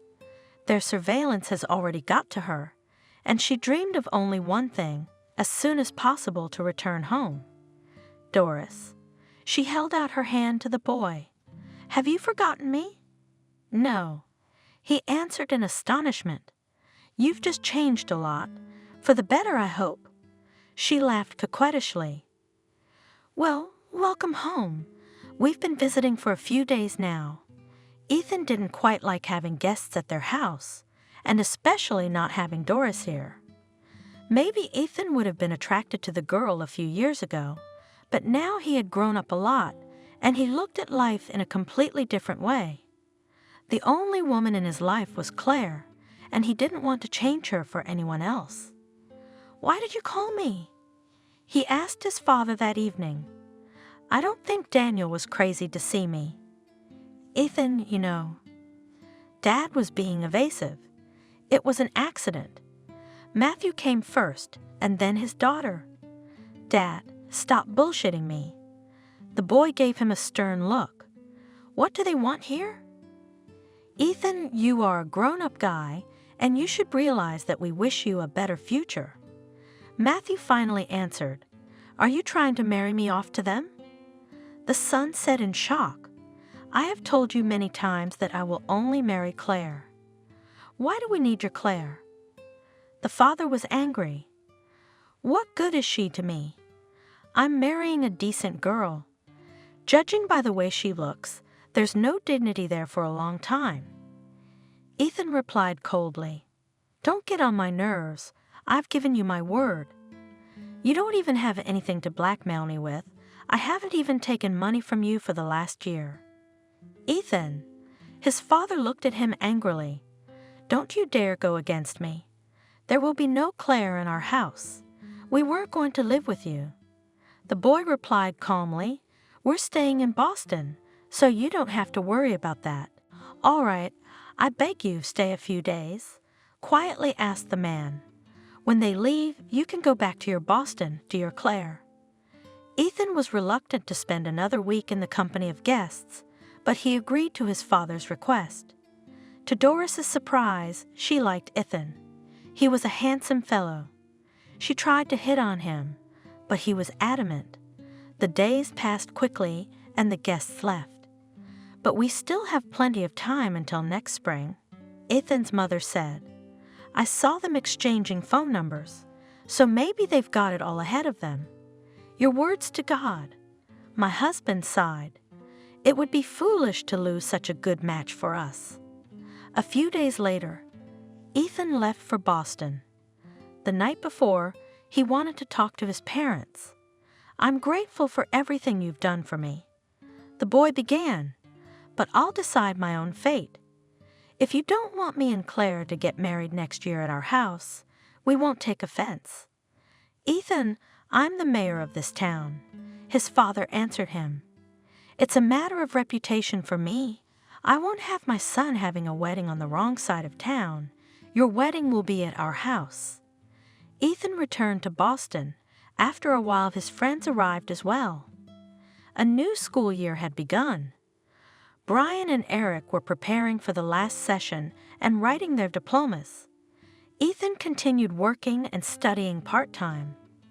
The guys grew up and started to make plans for their future life. Brian, after his marriage to Olivia, came to her apartment. The girl's grandmother was already old, and she needed constant supervision. So they decided not to abandon the old lady. The guy was offered a place in graduate school, but Brian has already looked for a good job, not related to aviation. "Guys, I need to feed my family," the guy told his friends. "And on the dry, I was offered one little thing. The main thing, I will get higher education, and there you can work anywhere. Where I still immediately after graduation, the position of chief engineer at the plant will get, so this is a great opportunity for me." Eric and Nora started a serious relationship. The guy was in a very difficult position. At first, he wanted to return home to help his mother. He had already been offered a teaching position at their institute, but Nora wanted to go to graduate school to realize all her ideas. The boy's mother didn't want to destroy his family. "Son, we will manage here ourselves without you," she said. "If you can, you'll help us. And Kathy will soon come to Boston to study with you." Kathy was the second child in the family, and she, like her older brother, was going to be sent to Boston, but to a different academy. Eric and Nora were planning a wedding the following September. After his studies, the boy wanted to stay on to teach in his department. The institute promised to give him a one-room apartment for the duration of his work. Ethan and Claire didn't want to leave Boston either. The girl really had a talent for chemistry. After graduation, not only did they keep her at the department, but next August Claire was to go to Holland for 6 months because she had an interesting project with an institute there. Ethan was to get a visa to Holland after her marriage. Everything was going well, and they lived together as before, but one day Ethan's phone rang. "Ethan," someone sobbed into the receiver. "I'm asking you to help me, please. I really need your help. Who is it?" The boy said in astonishment. "What happened? What can I do for you?" "It's Doris." He heard him. "Ethan, please come to Houston right away. I'll explain everything to you on the spot." "Doris, what's wrong?" Ethan was worried. "Did the bandits catch you?" "No," she answered. "You see, there's a man following me around. I told him I was getting married soon. He said he'd only leave me alone if he saw my fiancé." "Doris, what's the problem with that? You ask any guy in Houston." The boy laughed. "Or tell your father about him. That's the thing, he knows everybody here." The girl sobbed. "He threatened me and my father." "Ethan, I'm begging you to help me. I'll pay your way. We'll just sit in a cafe and go to my house. Then you'll leave right away." "Doris, I'm sorry, but I can't." Ethan said coldly, "I have so many important things to do. I can't do this. It's not serious." "Ethan, I don't know who he is. I've never seen him." Doris pleaded. "He keeps calling me from different numbers and threatening me that if I lie to him, he'll build up my parents' debts. I wanted to go to the police, but he started threatening me. He just demands that I show up somewhere with my fiancé. This man wants me to prove that I'm not lying to him, that I turned him down with good reason. Ethan, I'm begging you." "All right, I'll come over tomorrow." The guy barely agreed. "Only for half a day, I can't do it anymore." The next day, Doris met the boy in a cafe. She smiled sweetly and seemed so happy. "Ethan, pretend you're courting me." Doris asked. "Take my hand, play like you're kissing me." After the cafe, Doris and Ethan got into the car and she drove him to her house. He ostentatiously entered the entryway, took the elevator up to her apartment. There Ethan sat for about an hour and drove to the train station to get home. After that incident, the guy never heard from Doris again. "Well, Jacob, we'll see who's who." Doris laughed hysterically, taking the card with photos from the man she had hired. "I'm going to marry you anyway." Here was the thing. Doris, after she and her parents had moved back home from Houston, had finally gotten her own car and apartment. And she had, just a few days later, begun a passionate affair with the son of a wealthy man. Jacob, just like her, and had fame all over the city. Both were handsome, but were constantly changing partners. Doris had long wanted to get him, and now her dream had come true. The girl plunged headlong into a new relationship and lost control over herself. A month later, she found out that she was pregnant. Doris wanted to use this argument to marry Jacob. "Doris, you are certainly an amazing girl, but I am not ready for fatherhood." The young man answered her. "Jacob, but I love you so much." She hugged her lover. "We are so good together. Why ruin it all? We'll have a son. We'll be a real family." "Doris, give me some time to think." The man kissed the girl. "I need to get used to having a child." Jacob was an experienced catcher. He had broken so many hearts in his life that he could fool anyone. He decided to wait for a while because Doris might have lied about the pregnancy, and in general, he expected a 3 or 4 month affair. Doris, on the other hand, knew for sure that she was pregnant, and she needed to be proactive. She wanted to show Jacob the pictures of Ethan so that he would be jealous of her and propose right away. Not that Doris really wanted to give birth to a child, but the girl realized that if she had an abortion now, she would definitely lose Jacob. In general, for almost 4 months, the man evaded a direct answer. After Doris showed him photos with Ethan and announced that he offered her hand and heart, it seemed to her that it helped, and Jacob began to talk about the wedding. But after a couple weeks, it all went away, and the man, like a ghost, began to disappear from her life. "I'm sorry, but we can't give you an abortion." The doctor disagreed. "You're already in your 6th month." Doris walked out of the clinic in shock. For the first time in her life, she didn't know what to do. She had tightened her stomach as much as she could so that her parents wouldn't notice. But Doris was sure that in case of emergency, she could always get an abortion. The girl never even considered that it might be too late. Doris spent weeks just going crazy. She didn't know what she could think of. One evening, she sat on her bed and drank herbal tea to calm down a little. Suddenly, some pictures that were lying on the table caught her eye. "God, I'm a fool." The girl rejoiced. "How could I not have thought of that at once?" For several days, Doris thought about her conversation. Then she dialed someone's number. "Margaret, hello," she said in a gentle voice. "It's Doris. How are you?" "Oh, Doris. Hi. It's so good to hear from you." Ethan's mother answered the phone. "Margaret," she sobbed. "I didn't want to tell you anything, but Ethan left me.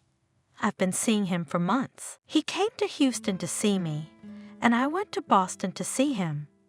I love him so much, I'm going crazy. Aunt Margaret, he got me pregnant."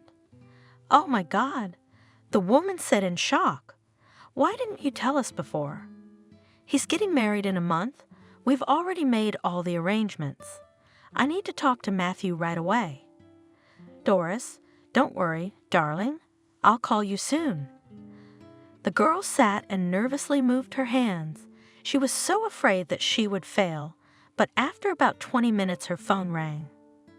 "Doris?" It was Matthew's voice. "Daughter, listen to me. We're not canceling the wedding, and I'm not telling Ethan anything. If we lay all the cards on him now, he won't come home, and he'll go to Boston to marry Claire.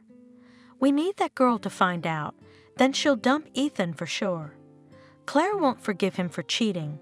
He's told us that many times." "All right," Doris agreed. Then I'll go to his wedding and tell him about it in front of everyone. Could you please talk to my father too? I'm so afraid of him. He's bound to blame me for everything that's happened.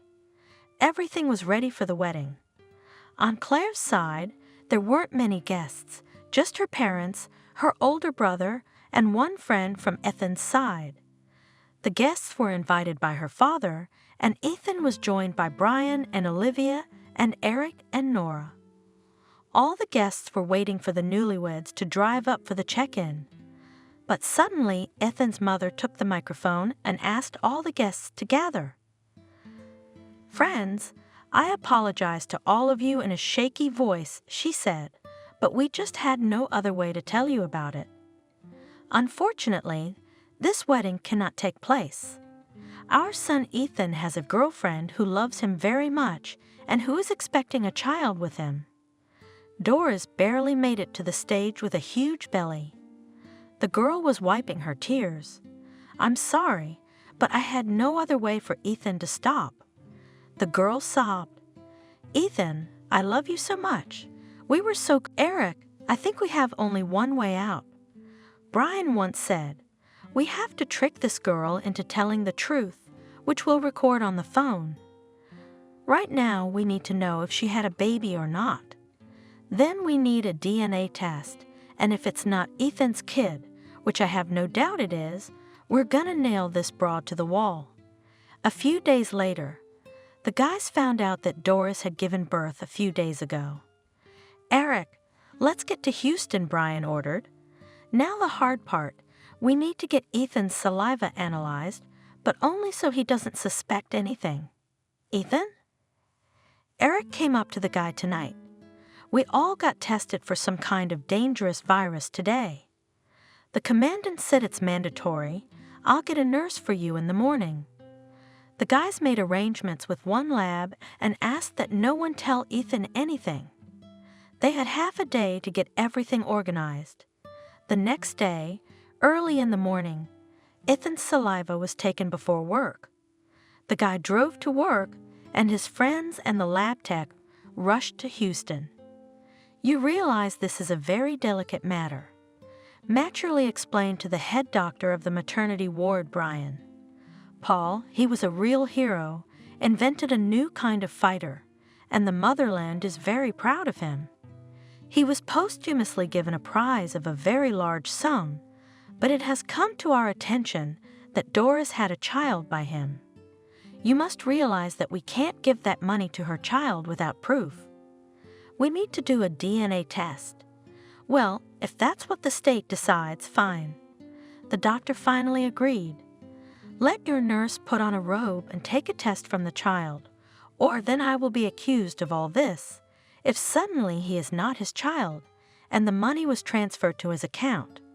The guys were very worried, but after 5 days it was confirmed what they thought, there was no relation. All right, Eric? Now it's your turn. Brian laughed. We need to nail this woman so that she won't be able to say a word.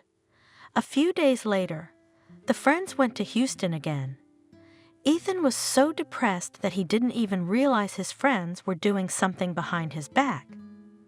"Doris?" asked a young man in a hat and glasses when the girl opened the door. "Could we have a serious talk with you?" "What do you want from me?" She answered sharply. "I don't know you. I'm Ethan's attorney.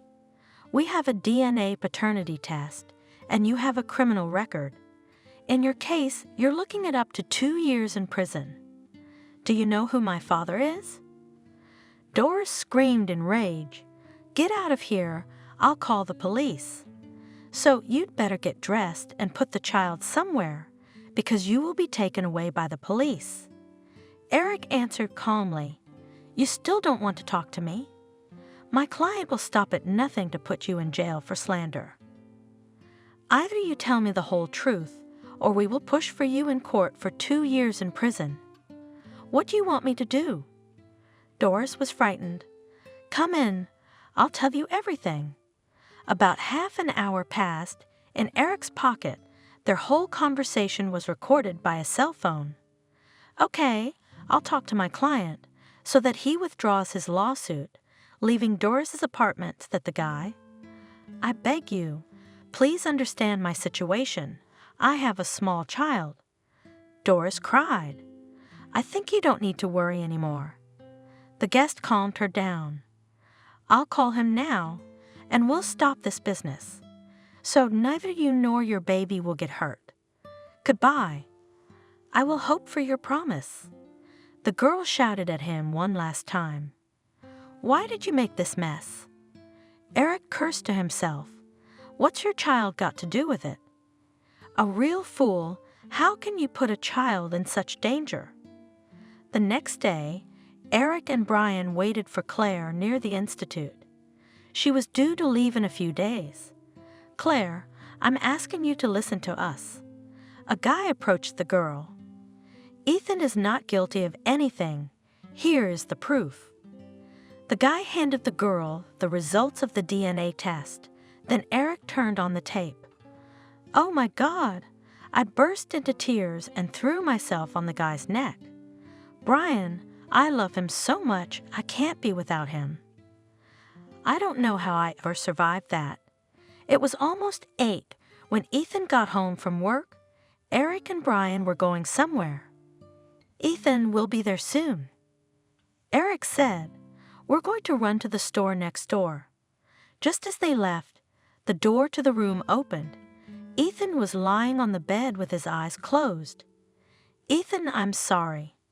The boy heard a familiar voice and jumped up sharply on the bed. "Claire?" He couldn't believe his eyes. "Claire, I love you so much." He kissed the girl. "God, I almost went crazy. I can't live without you, my love." "Ethan, I can't live without you either." She sobbed. "I don't need anyone but you."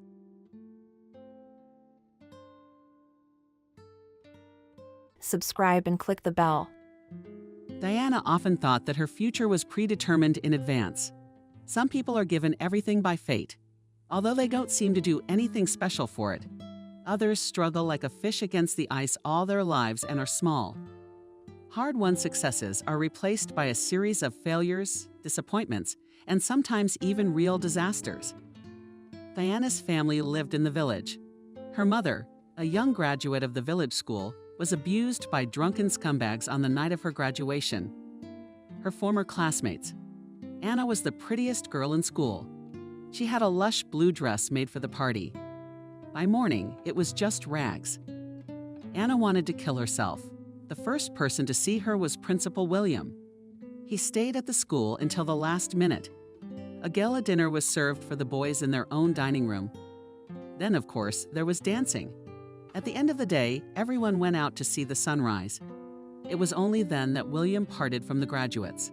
It was like a sign. They were adults and didn't need a review. And the principal went through the empty school, turned out the lights, and went home. He lived quite far from the school on the other side of the village. He had a car, but he didn't use it much, unless he needed to go to town. But the bicycle became a faithful friend. William was still young. He'd just turned 30. And now he was pedaling, enjoying the morning coolness, admiring the early dawn. He was not far from his home when he heard a soft crying, a thin voice. It was a child or a girl crying. William jumped off his bike, realizing at once that there was trouble. The sobs were too bitter for him to hear. Yet he had not expected this. Anna was sitting on the grass with her arms around her knees in her dress. Her face in dirt and bloody streaks her nose was smashed. Anna was shaking. And never before had William heard such a desperate, hopeless executioner. The principal sat down next to the graduate. No one ever found out what they whispered about that bright hour. It was only morning when the 3 scumbags met in the latrine. Lived on the edge of the village, an alcoholic LX. He was about 50 years old, and he was attracted to the paratroopers in the village because, drunk, he told everyone that he had once served in the paratroopers, and he was almost sent to Vietnam, where he would undoubtedly show everyone. And saying goodbye, Alex would raise his palm to his temple and say, "I have the honor." So Alex lived on the outskirts in a hut, collapsed and in a cesspool. Up to his neck in frequencies sat sobered up. The guys on the edge of the pit were Alex and William. Alex had a shotgun because, among other things, he was also an avid hunter. And every once in a while he would point the barrels at one of the guys and command, duck and shoot, and really fire his 2 barrels just over their heads. And to stay alive you had to dive in the dumpster hole. By the time the trio had lost the appearance of humanity, William told them to pack up the house and the rest of the village for good. Kindly, the police should have been called to start an investigation. There were examinations and a trial and a deadline, but Anna begged not to make the case public. She prayed to God that no one would know what had happened to her, to avoid the shame. So 2 men went on a lynching spree. Rapists. After that, indeed, no one was ever seen in the village again. But somehow the village found out what had happened. Alex swore it wasn't him talking. He wouldn't even tell anyone drunk. Most likely, the guys shared it with their relatives before leaving. On the one hand, their loved ones should have been grateful that the punishment was limited to just a shameful bathing out of purity, and that the punishment was fair. Neither could anyone deny it. Anna had always been characterized by modesty. No one would dare say that she herself was to blame for what had happened.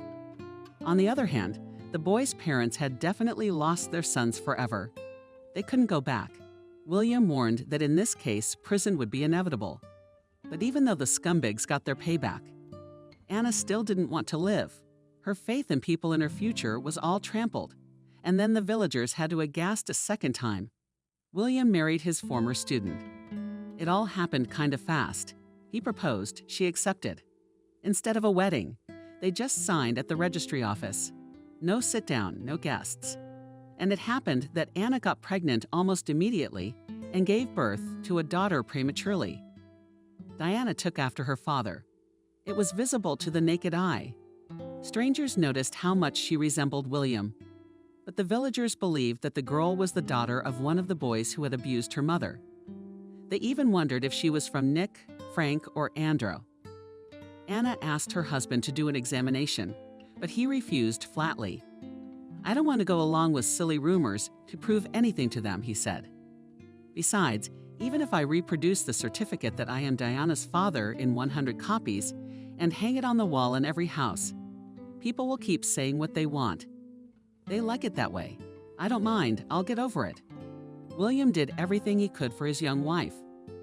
Under his supervision, Anna graduated from the pedagogical college by correspondence, began to work at school as an elementary school teacher, and they had a nice house and both loved to work in the garden.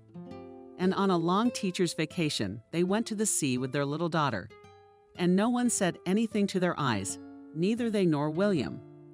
In front of them, everyone pretended that they had long forgotten the story. But when Diana grew up, she realized that everyone remembered what had happened to her mother. A girlfriend told her. It was a great shock for Diana, but the sensitive girl understood her mother better not to question her, not to cause her additional pain.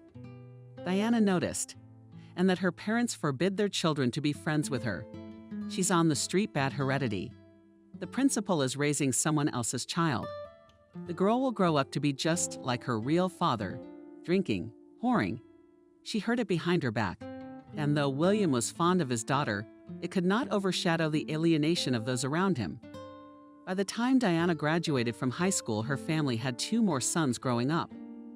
No one had any doubts about them. And Diana realized now that she was back on her feet, she had to leave. Her mother is behind her father like a stone wall, and she herself has no place in this village, where every family's lineage is known to the 10th knee. Here you can't get married, marry, or live anything. And after the graduation party, Diana packed up and left for the city. Her parents found it natural. It is necessary to study further. But the girl hid her plans from them. Institute is, of course, great, but she wanted to get on her feet as soon as possible. And she went to study at hairdressing courses. And at the same time found a job, got a job in the park to ride children on horses, to take care of the horses, to put the kids on them, to lead under the reins around the circle. Having grown up in the village, the girl knew how to use horses. She was not afraid of them, and she was taken to this place without a second thought. The pay was not much, but her parents sent her enough money to rent a room and live very frugally. In her dreams, she had already planned her life.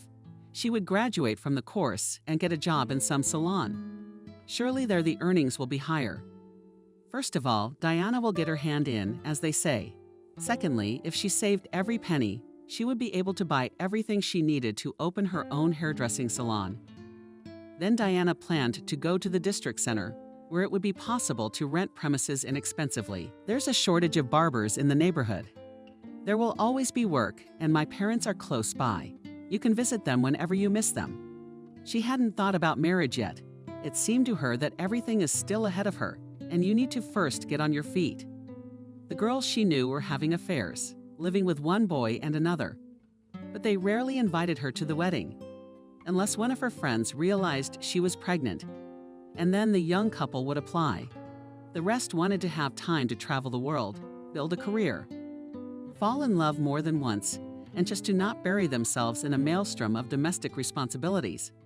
But as they say, a man assumes and God disposes. In the park on the same platform with Diana began to work Thomas. And the girl herself did not notice how between them first friendship, and then a closer relationship.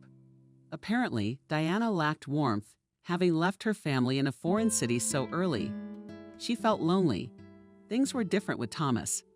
The young man had his own apartment, even if it was just a one-bedroom and not in a prestigious neighborhood.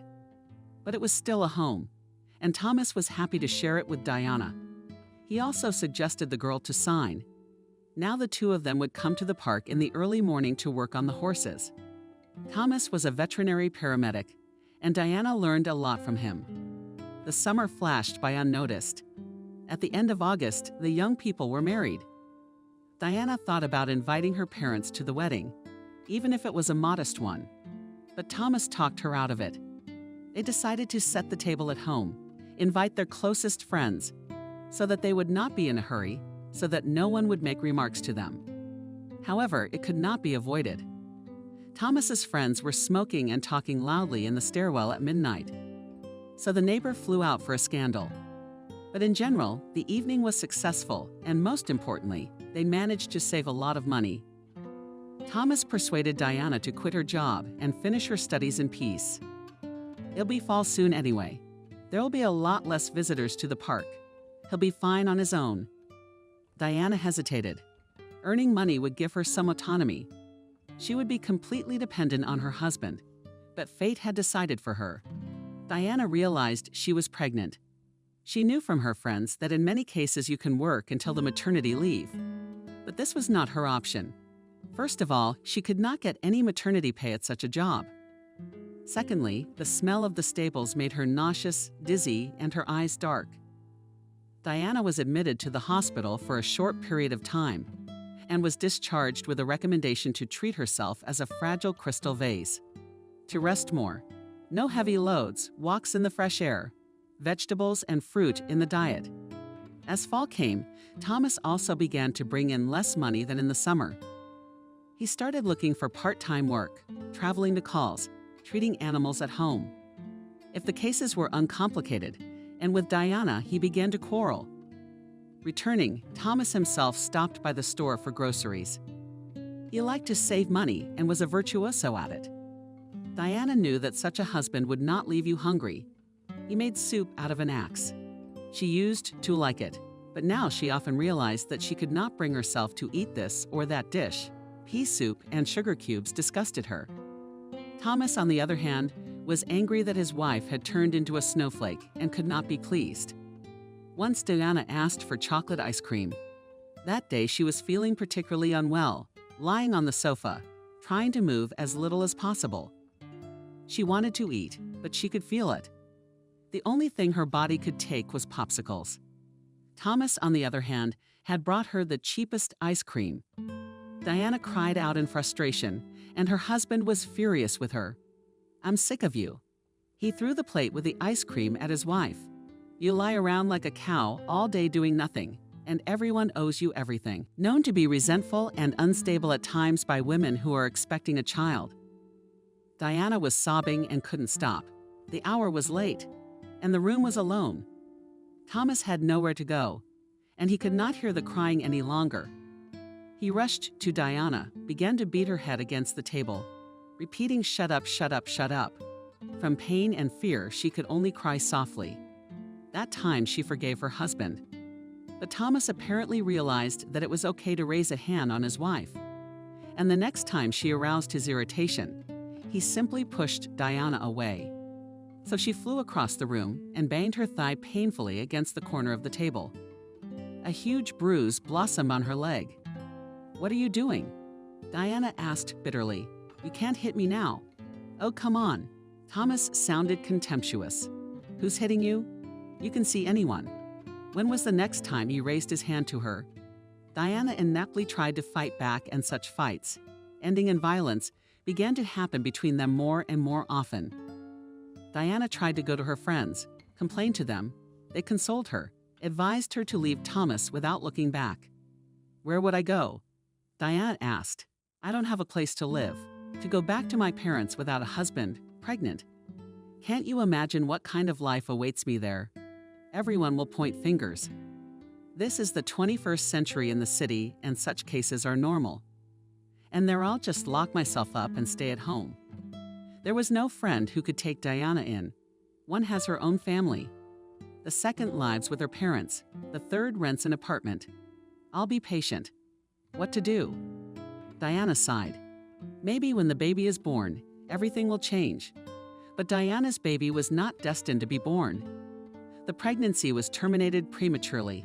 It wasn't Thomas' fault directly. Diana was home alone when she felt sick. Then the emergency room and the loss of the baby. The doctors consoled her. "You are still so young. Take 18 years off. Rest for a year. Then get pregnant and everything will be fine." Thomas didn't come to pick up his wife from the hospital. He was working that day. When he came home, Diana realized that he had no compassion for her. He didn't see anything special in what had happened. Perhaps he thought it was for the best. "And we don't need a child now," he concluded. "The apartment is small, there's not a penny. When you get a specialty, go to work. Then we'll see. In the shower." Diana hoped that her husband had learned a lesson from what had happened. He couldn't have been unimpressed by it all. And if he raised his hand against her next time, it could end even more tragically. But as it turned out, the husband hadn't come to any conclusions. And if Diana annoyed him in any way, his fists itched. And this was a time when a young woman needed to come to her senses in every sense. The medics would speculate about hormones, the psychiatrist would hint at depression. And the first big fight had tragic consequences. It was Friday night. Thomas in his dreams imagined a set table, some appetizers, and most importantly, plenty of beer. And after that, having come to a relaxed state, it would be possible to watch a good fight check, and then fall asleep to it. He had told his wife in the morning that he would organize a feast in the evening. The weather was very bad, dreary rain and cold, cold and rain. We should do something to make ourselves happy. But when he got home, the refrigerator was empty, as they say in a popular TV show. There was no mayonnaise and no iron bars. "Why haven't you gone to the store yet?" "Did you go to the wife?" Diana tried to explain. "Not to the store. I paid the rent. And then I had a really bad headache today. I went to the pharmacy and got some medicine. The pennies don't work for me. I took the cheapest one that was effective, but there was still no money left. There's a packet of pasta. I didn't boil it for you. It's 15 minutes, and then it's hot for you. Got any melted cheese? It'll be macaroni and cheese, like in Italy." "Like in Italy, you say?" Thomas started freaking out. "What did I tell you? I'm supposed to eat this stupid food now. And take your pills for dessert." The idea of taking money from whoever you want and whatever you want. "It's not my fault you make so little money." Trying to snap at Diana, so pick up your part of the couch and go to work. Finally broke Thomas. "You're a nobody, you know. And you're not a good hostess. You can't take care of yourself, and you couldn't even be a mother." Diana burst into tears, and Thomas grabbed her by the hair so that he almost scalped her. "Stop whining. I can't take your whining all day. What the hell do I need you for?" Diana ran out into the entryway and sat in a corner under the stairs until late at night. It was dark and cold, but no one could see her, and she could cry until she got out. It was a good thing the door to the house was left unlocked. The young woman made her way in when Thomas was already asleep. But that dark and bitter evening, something irrevocably changed in Diana. The next day, she went to her parents' house. They greeted her affectionately, but she noticed that the family had already adjusted to life without her. The younger brothers were studying with their mother, and their father had his own affairs and worries. They told Diana about them, but they were their own affairs and they did not concern her. What they did know about the daughter, however, was that she had married and moved in with her husband. She did not go into details of the case. So as not to upset the closest people and everything that concerned her health, she hid too. She saw that her father and mother were doing well. Her mother said that Diana's brother had already started seeing a girl and would bring her home. A new family will be formed, and there would be grandchildren. Diana nodded. She understood that she should be happy, but her heart was bitter, as if she was all alone in the world. This time she especially tenderly said goodbye to her loved ones, hugged everyone, told them that she loved them. And she added to herself that she was sorry if she was guilty. When she got home, she waited until Thomas left for work.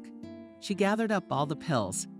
What were in the house, poured them in handfuls, drank them, washed them down with milk from a bottle.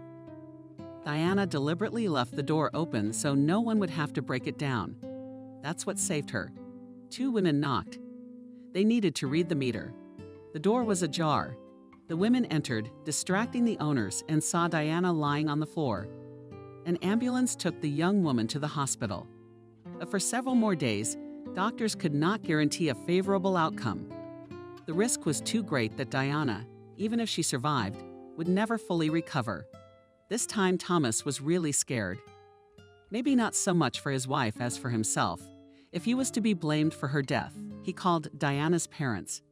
And the first thing the young woman saw when she came to her senses was her father and mother crying. The father looked very old, and the mother felt immensely guilty. Anna did not leave her daughter's side for the first time, because Diana felt very bad. She had hallucinations. As soon as she took her head off the pillow, she began to feel dizzy. So much so that the young woman would have fits of sickness. You, Diana, have forgotten many words. You could hardly remember them. Sometimes you substituted words that didn't make sense at all, and many everyday skills were erased from her memory. Her mother had to teach her how to eat with a spoon, how to dress herself.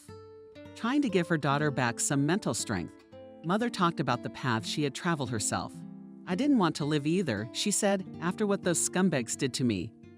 And if it hadn't been for your father, who knows if I would be alive now or if I would have killed myself. Mom, can you tell me the truth? Not to other people, not to Dad, just to me. I need to know. Dad, he really is my father. Tell me the truth. I didn't doubt it for a second. Anna answered firmly. I would not be afraid to go to any examination. Look in the mirror. Your eyes are the same. And the pride is not the same, and he can't stand to be pitied. You used to clash, little one. I reached out to pet you, to soothe you, to blow on your sore spot. And you fell down quickly. You go under the table somewhere. Don't touch me was the only way they'd calm down.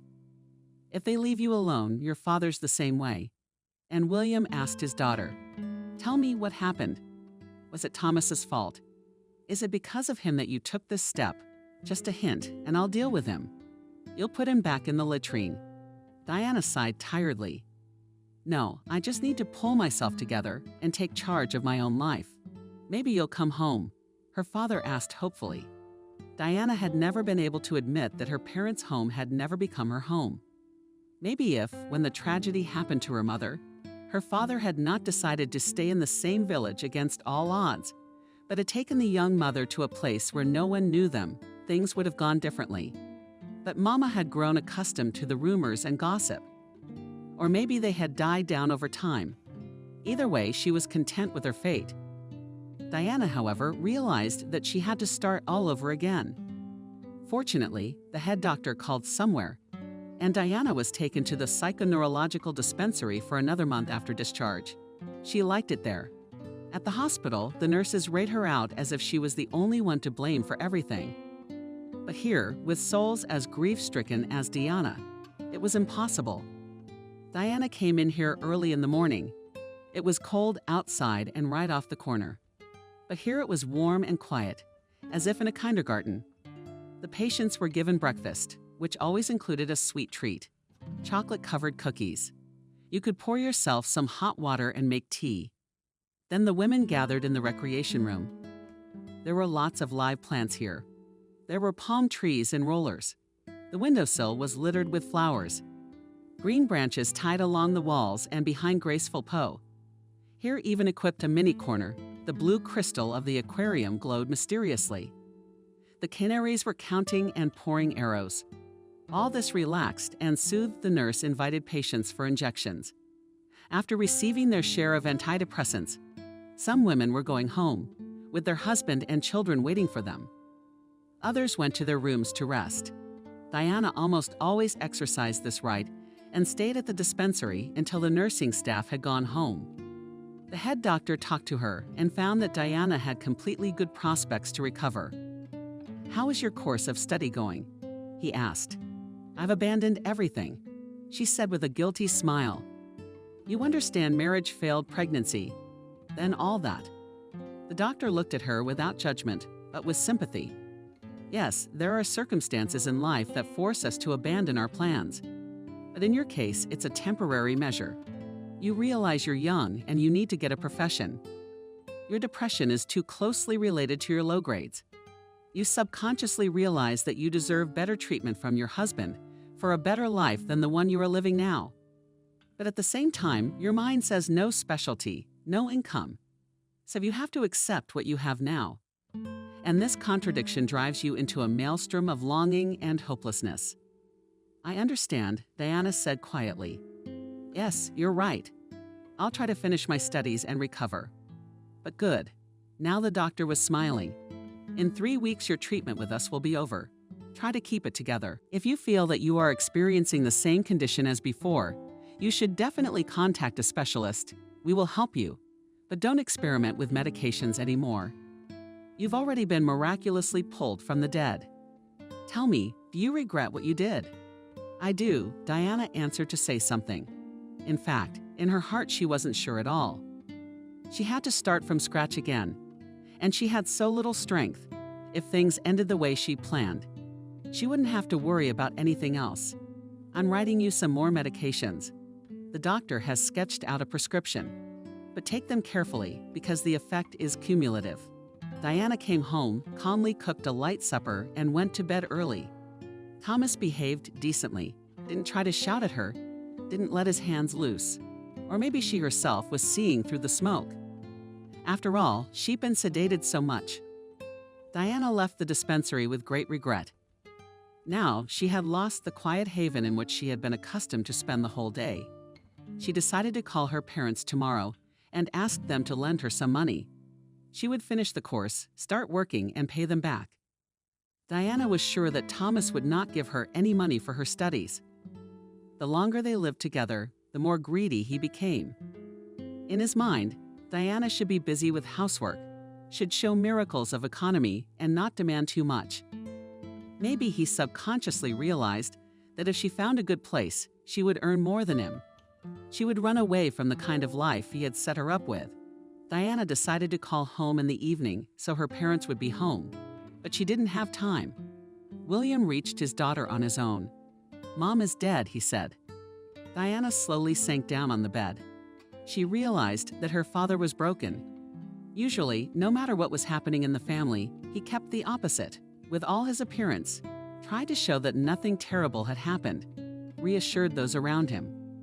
And if he had any self-control at all, he would never have told her the news without preparation. But I guess he didn't have any mental strength left. What happened? That's all she asked. "Diabetes," father sobbed. Diana had never seen him cry. "Mom had diabetes." "Shocked?" she asked. Imagine that. She hid it from everyone.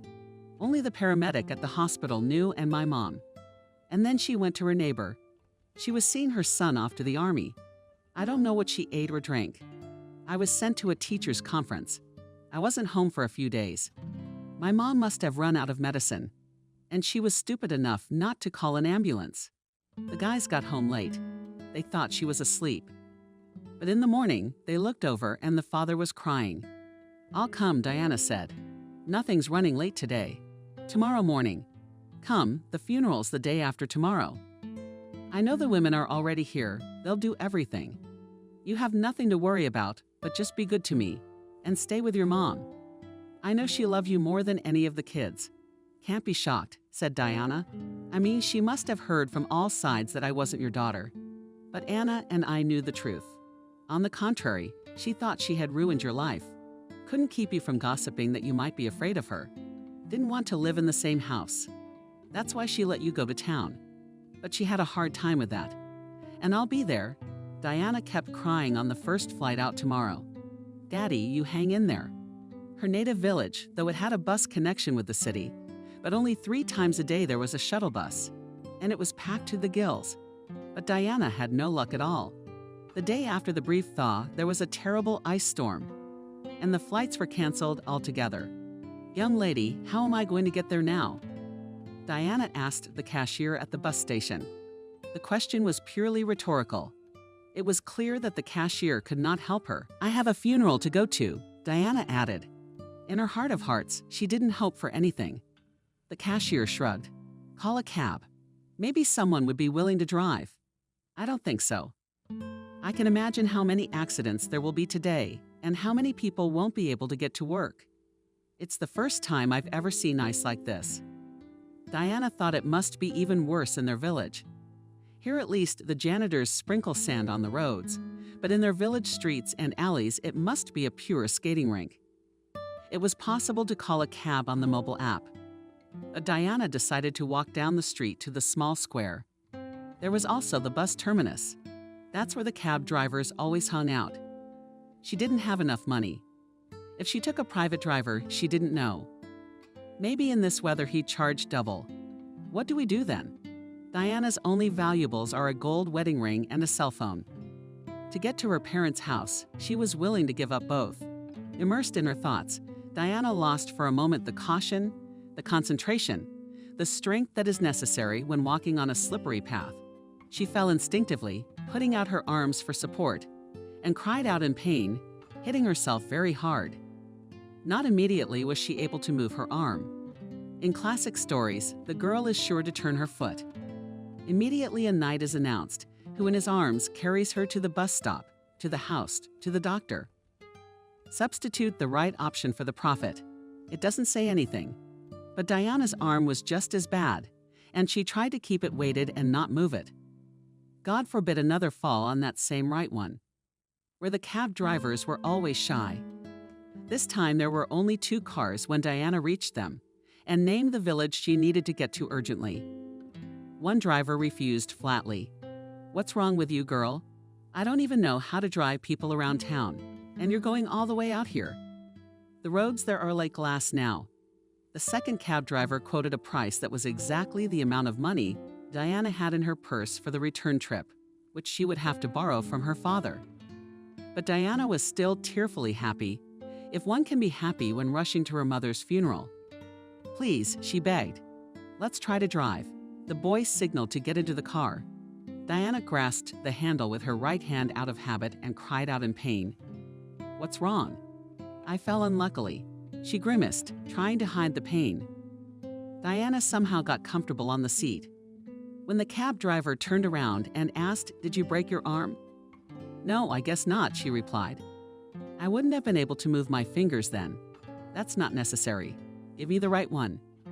Diana held out her hand, and he quickly, skillfully felt it, almost without pain. "Let's go to the trauma center for an X-ray," he said firmly. "No," Diana almost shrieked. She didn't have the money to make another detour to the hospital. Yes, there would probably be a line there. One thing she needed right now was to get to her mom and dad. "You're not a doctor," she said. "How do you know?" "Actually, I work in the Ministry of Emergency Situations," the cab driver admitted. "I know how to give first aid too, and I don't like your hand." Diana was so exhausted, so overexcited that she told this stranger everything, and that she was in a hurry to go to her mother's funeral, and that the most important thing for her now was to get there. And there's nothing to do in the village. They'll have to help her with some other bandages. and they'll do some light work. She was so worried that she didn't notice where they were going. And then she realized it when she saw the car pulling into the town. I don't have any extra money, I told you. There was desperation in her voice. I'm asking you for money. The cab driver didn't even turn around. Do you have your passport? Of course I do. Or they might ask her if she had a passport. He drove her not to the traumatology department, but to the largest surgical building, where he said he had his own people. And indeed, he soon came back for her and led her through the corridors to the X-ray room, where an older lab technician quickly took pictures. She also asked Diana for her passport and policy. The latter, of course, she didn't have on her. A companion. Diana took the still wet scans and quickly walked down the corridor. Came back in about 10 minutes. 3 doctors told me that there is a fracture, he reported. They're going to put a cast on you now. No need. I know where I'm going. There's so much to do. There's a canvas. No bandage. I don't mind. Andrew will do it now. Half an hour later, the car was once more carefully making its way through the merging streets. And Diana's companion, whose name was Nick, said just be careful with that arm. At least for a month until the bones start to stick together. Thank you. They'd made a subtle switch to you. And for asking for the painkiller shot for me. Thank you. Something cold to put on at night. Pain and poetry. The car was warm, and Diana didn't notice herself dozing off. It was as if she had been released for a short time. The anguish and mental and physical pain were gone, and Diana slept so soundly and so vividly as she had when she was a child. She awoke when Nick gently rubbed her shoulder. The car was parked at the entrance to her village. Where to next? Oops, Diana perked up. Stroked her hair to the end of the street. I'll show you the rest. She saw from afar that the gate of her house was open. People were coming out. Until then, she hadn't fully believed her mom was gone. But now she understood everything her father had said. Did she? There was the coffin lid standing sent against the wall. Diana cried. Thank you so much. She unzipped her purse, took out her wallet, and shoveled all the money out of it. Fuck you, Nick said. I mean, that's not what I meant to say, you hang in there. I'm gonna give you my cell phone now, so you can tell me when to pick you up. Thank you. Diana got out of the car carefully and staggered toward the house. She had never cried as much as she had in those moments when she had clung to her father. And he cried with her too. He had never thought that Anna, whom he had treated all his life not only as his wife, but also as his child, would be the first to leave. And he, the old man, would be left to live.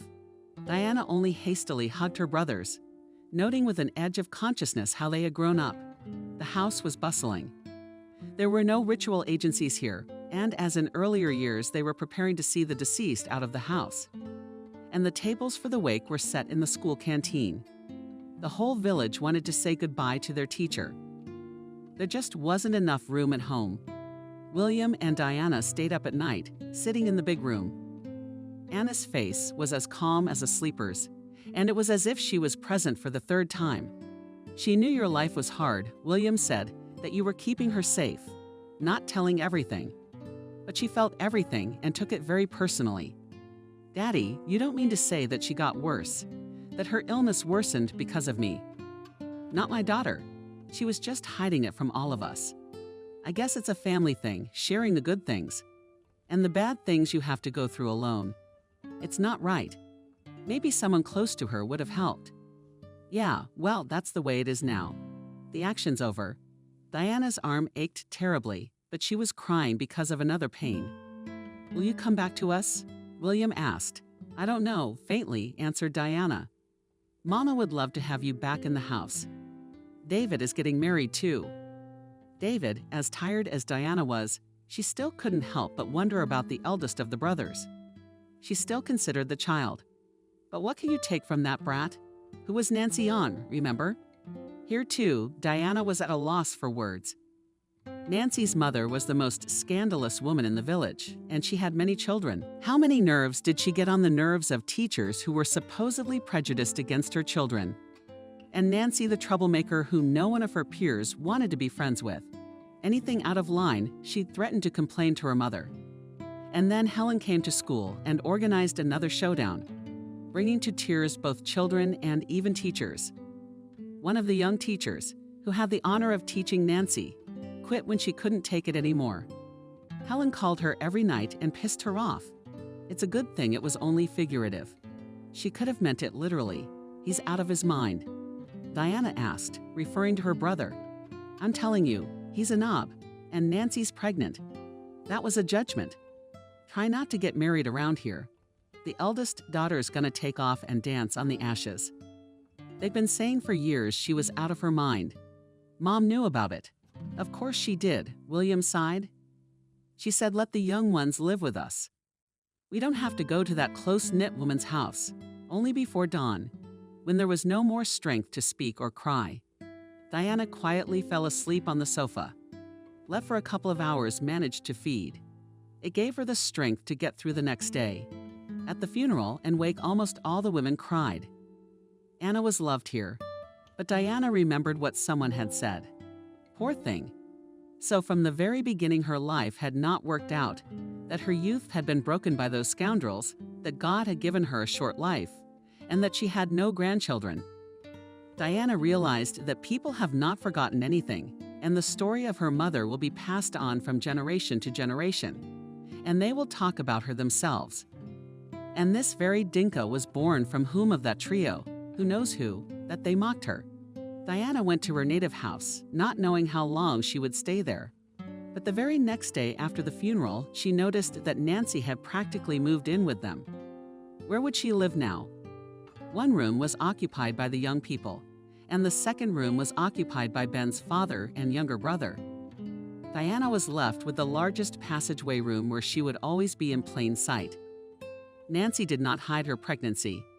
Every now and then she emphasized that this she could eat, and that she had no money anymore. It seemed that wherever she went, everywhere she went, she bumped into Nancy. Are you staying until 9 days? Nancy asked Diana. Maybe longer. You're married, aren't you? Or are you just living with someone? Diana was used to such impudent questions. She didn't feel well. Her arm was always in sharp pain. She was sleepy and had no appetite. To top it all off, after watching Nancy and comparing some facts, Diana bought a test at the optical kiosk that had recently opened in the village. She realized that she was expecting a baby too. Everyone in the house was already asleep, but she sat on the sofa and did not move, staring at one point as if thinking about something. And then she erased Nick's number from her phone. Who was he? A casual acquaintance. Thank him so much for all the good he'd done her. But she can't owe him too much.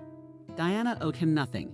When 9 days had passed, at dinner, trying not to wrinkle her nose at the smell of herring, Diana said, tomorrow I am leaving.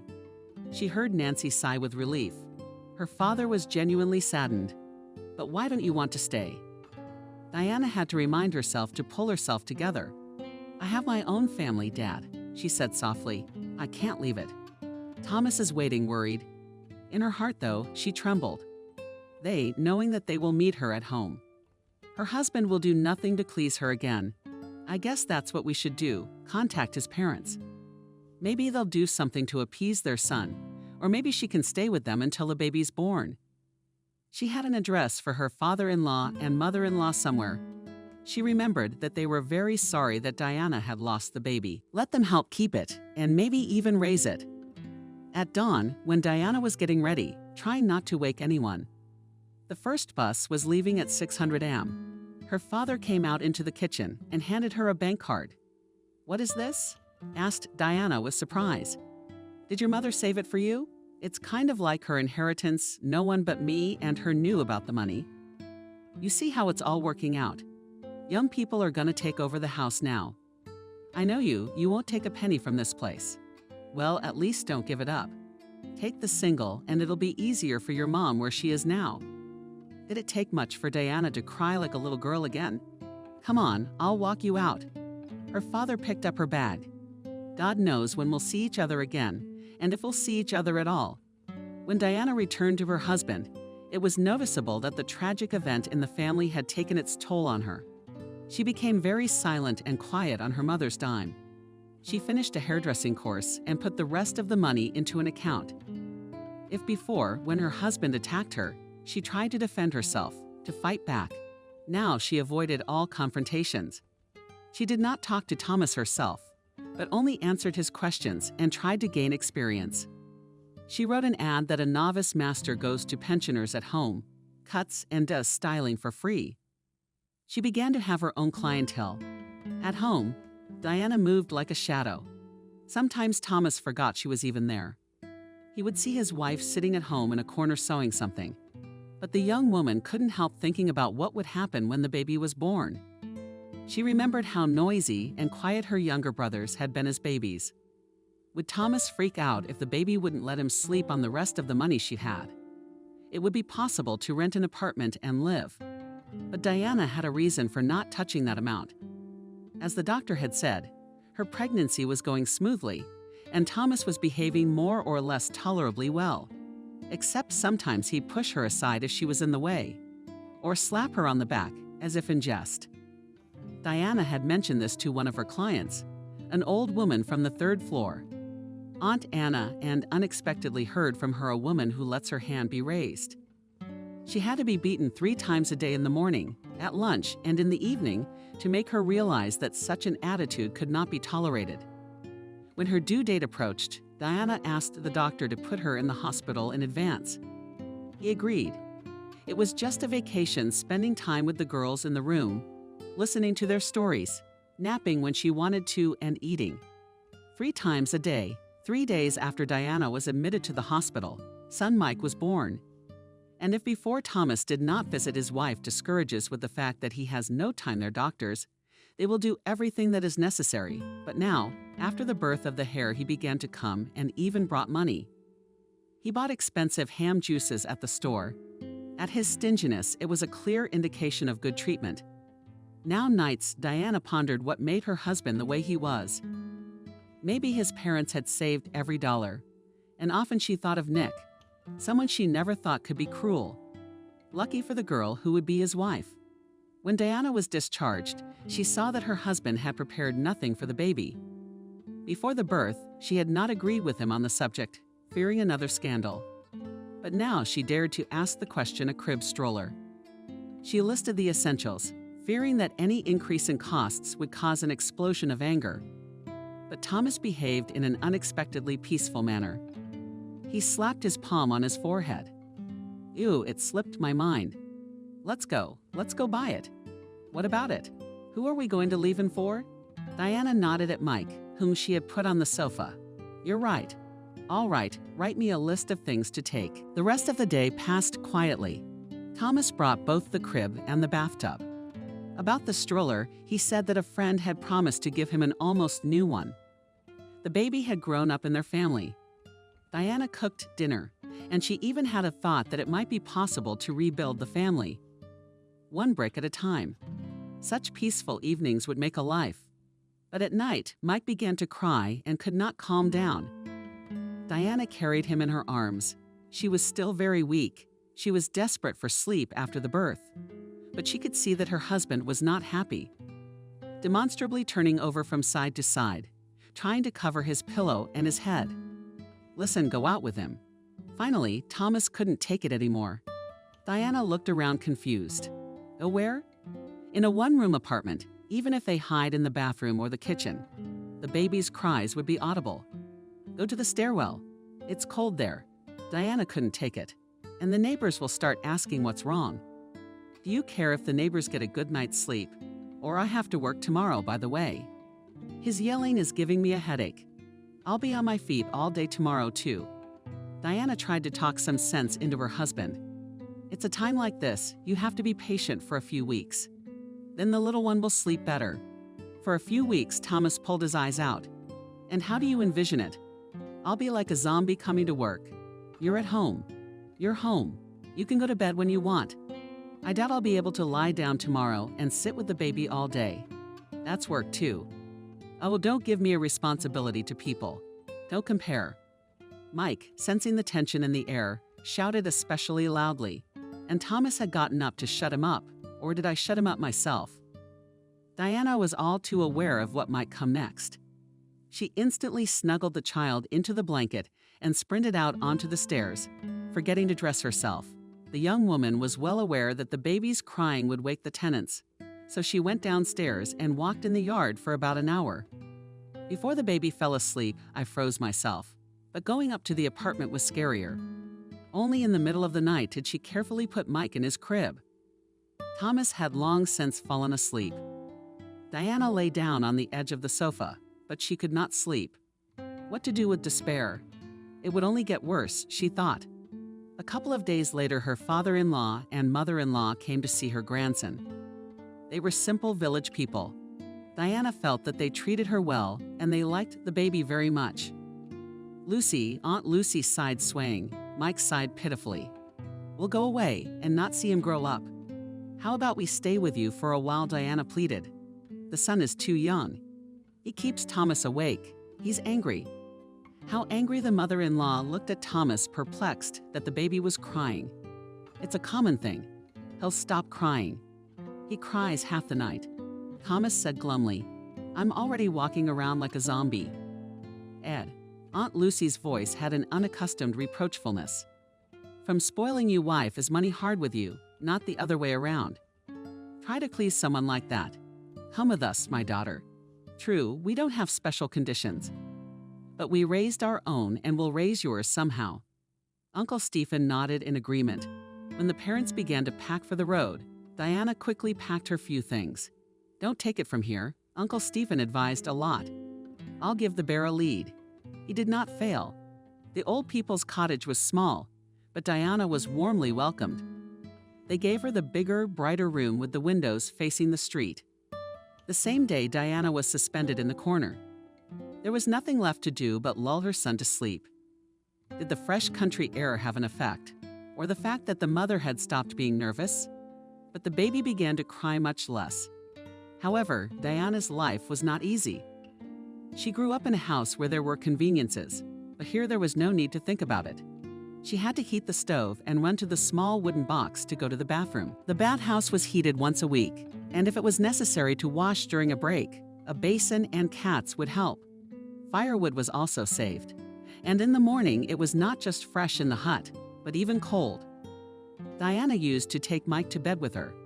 She was afraid that he would not freeze. Thomas, who had rarely come to see his old people before. Now that his wife and son were living here, he didn't show up more often. "Taking a vacation from us," Diana joked, but there was bitterness in her tone. But she didn't want to go back to her husband either. Month after month went by, and she still lived in that little house. The news from her family was not good. Dad had a stroke. The loss of his wife was not in vain.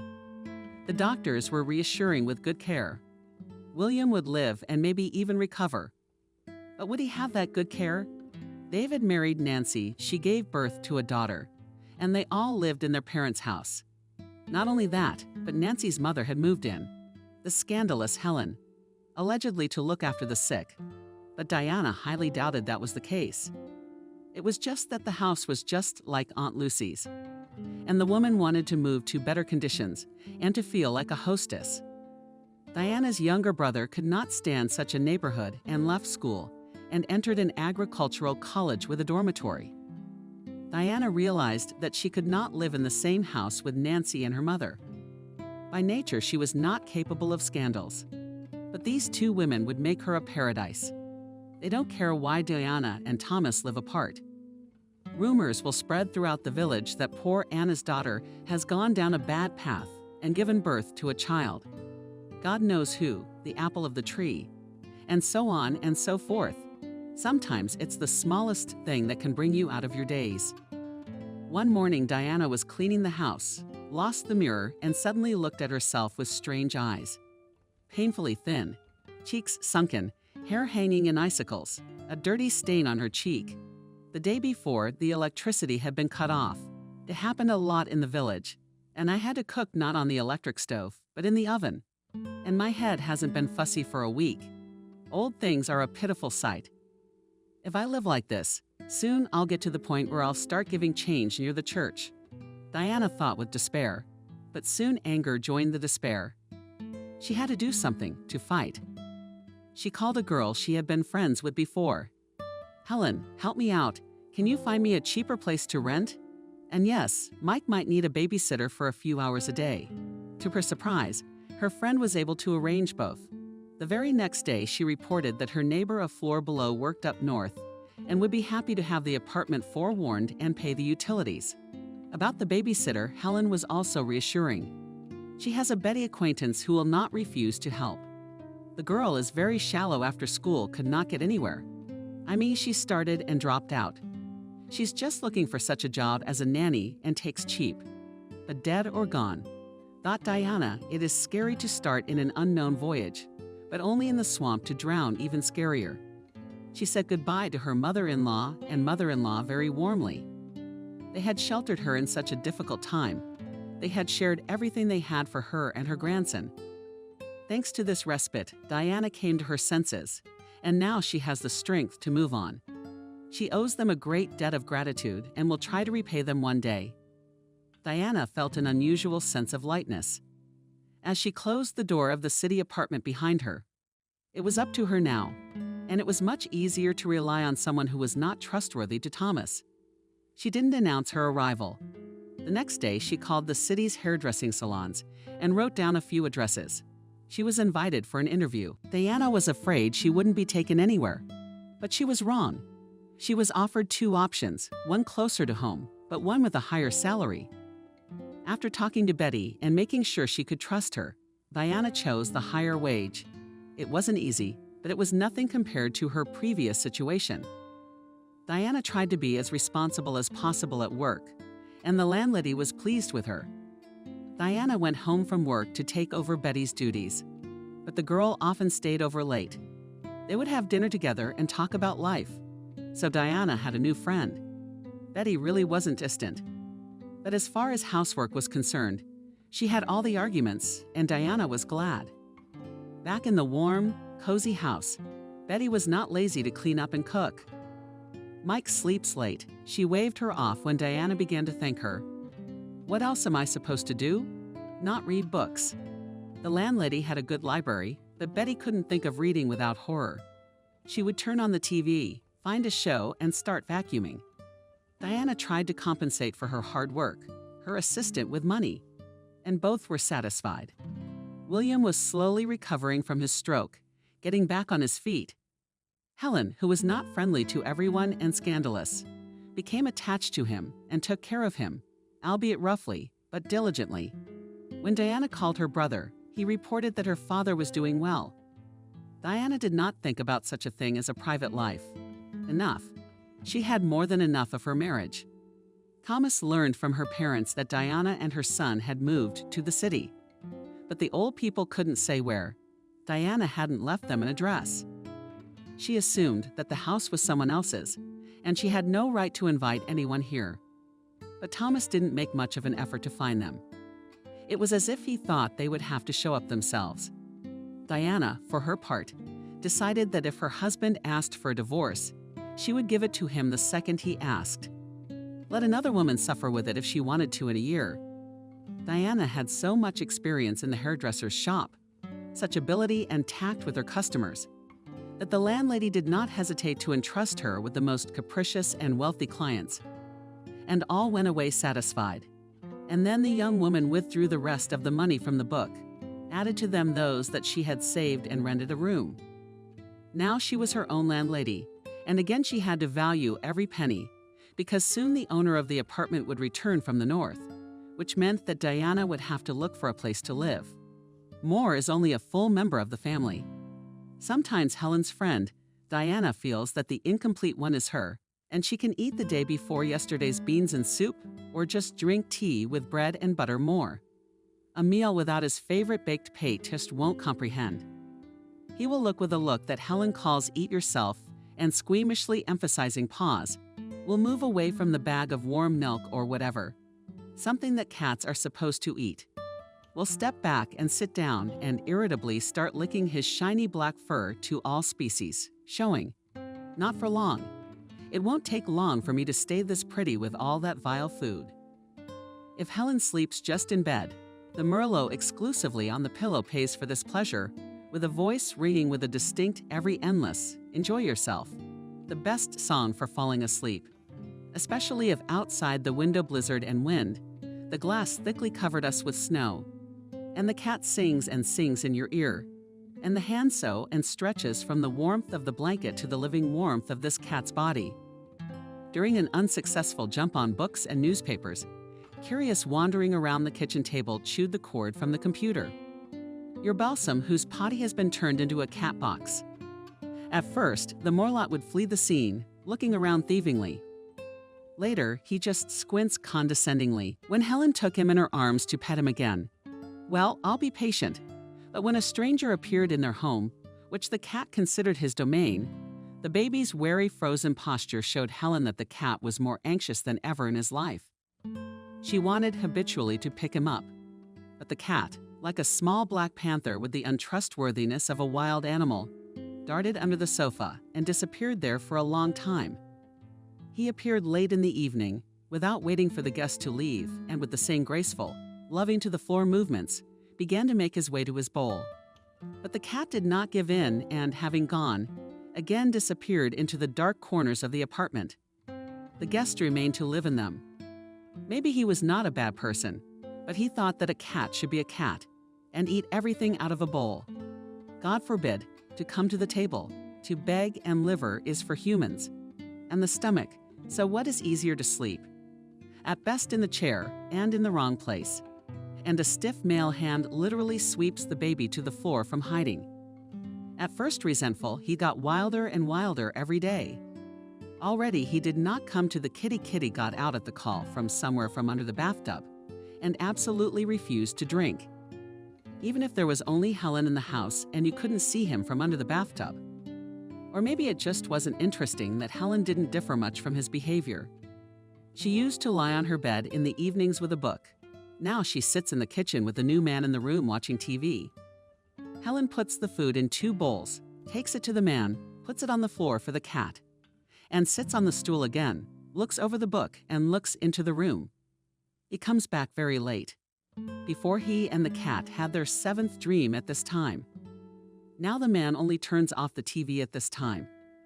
One day there was a noise at home, to such a noise that the Mushalo decided not otherwise. Renovations are starting.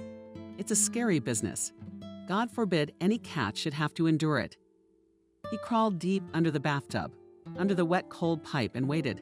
And then the house became quiet. Moore couldn't believe the silence and stayed in his hiding place, until familiar knees crouched in front of the tub and a hand reached out to him into the dark depths. That night he slept in his accustomed place on his pillow. Only restless was he when his fur became quite wet and not at all laundered. He shook himself unhappily, got free, and moved to the chair. But his mistress got up and carried him over to her again, and jabbed his face into it. The cat relented and dragged out his eternal meow. For a while, engrossed in his affair, Helen withdrew from Diana. But when, after a grand scandal, she broke up with her boyfriend, she reached out to her friend again. In Helen's horoscope, apparently it was a given from above. If usually her life flowed smoothly, then on the holidays invariably came some kind of nastiness. This time it was the flu. Actually, maybe she wouldn't have gotten sick if she hadn't gone to get a gift for Diana in the store pandemonium, barely managed to squeeze through the crowd, hold out my hand with the money, and quite the acrobatic trick of crawling back out, clutching the change, purse, and box of crystal writing utensils to her chest. The trio must have been gone for an hour when the bus finally pulled up, and the assembled people amicably rushed to take it by storm. Helen realized it was necessary to walk, so she walked straight along the road. She wanted to hiss like a cat that had been pissed off. Damn it, it's March 8th. It's like a litmus test. If a woman buys her own flowers on that day, you put a sign on her. Lonely, which in our country, unlike the enlightened West, is equivalent to unhappy. Therefore, all women's novels in colorful covers about how this is such a no one needs a gray mouse suddenly falls right on his head a beautiful prince. As in real life, there are not in life for one bachelor of 40 years there are 4 unmarried ladies. The spirits in envy bent the brakes, and Helen swerved to the right. The generation fell into the wet snow. As got out on the spot on dry land, took off and shook the snow mush out of her boots, and then poured home this poem. The next day she woke up and immediately realized the fever was high.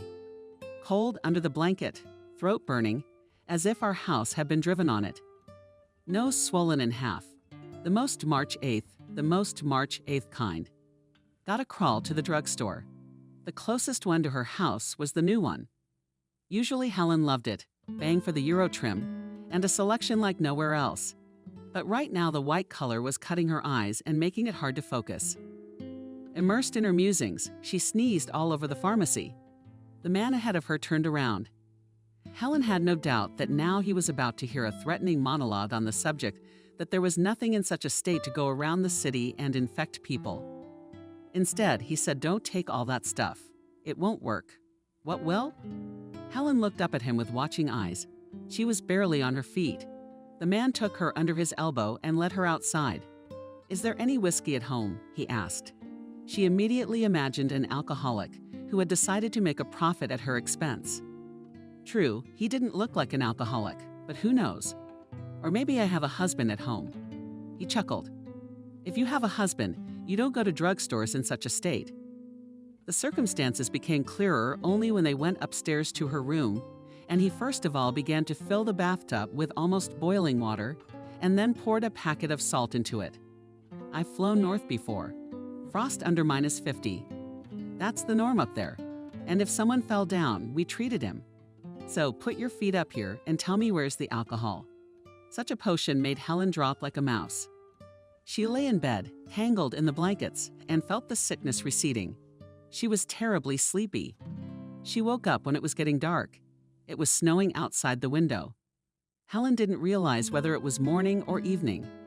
And what time of year? She thought it was winter. Large white flakes flickered in the gap between the curtains. Then she smelled a cotton candy odor.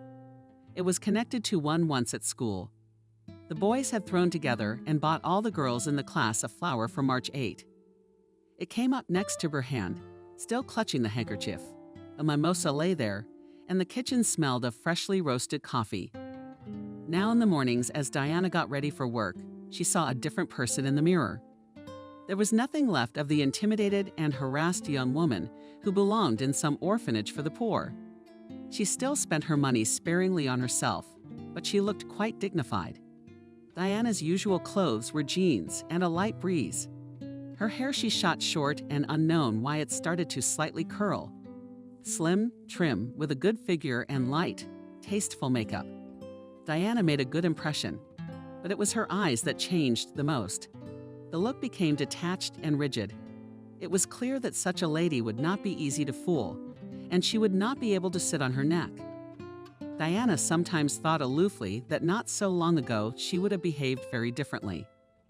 So the other day she stopped by a convenience store to buy something for dinner and picked out some nuggets that Mike loved. The clerk bagged a dozen and put the pancakes on the scale. Diana reached for the bag. Immediately the clerk slapped her lightly on the arm. "Don't take it off the scale." "I haven't counted it yet." The old Diana smiled guiltily and spoke. Yes, of course. I'm sorry," the current Diana looked coldly. "I understand the words 'I don't have to be beaten.' Treat your customers better, or will you be kicked out of this place?" Then she turned around and walked out of the store. She bought her groceries elsewhere. She solved the housing issue in her own way. She took out a small loan and bought a room in a former hostel. She liked this Stalinist building very much. The two wings were connected by the 6 coal tower, and there were rooms in the tower, and Diana had one of them. The previous owner loved his dwelling and made it into a mini apartment with a tiny kitchen and a knot. It was Diana and Mike's first place of their own, and they both loved it. So many windows during the day the sun went from one to the other, and Mike, who didn't like the dark, was provided with light until the evening. Diana paid off the loan in 2 years, and then started thinking about selling the room, taking out more loans and buying a 1-bedroom.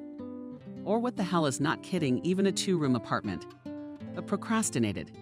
She really liked this house in the center of the city and the top floor of the tower. The only thing higher was the sky.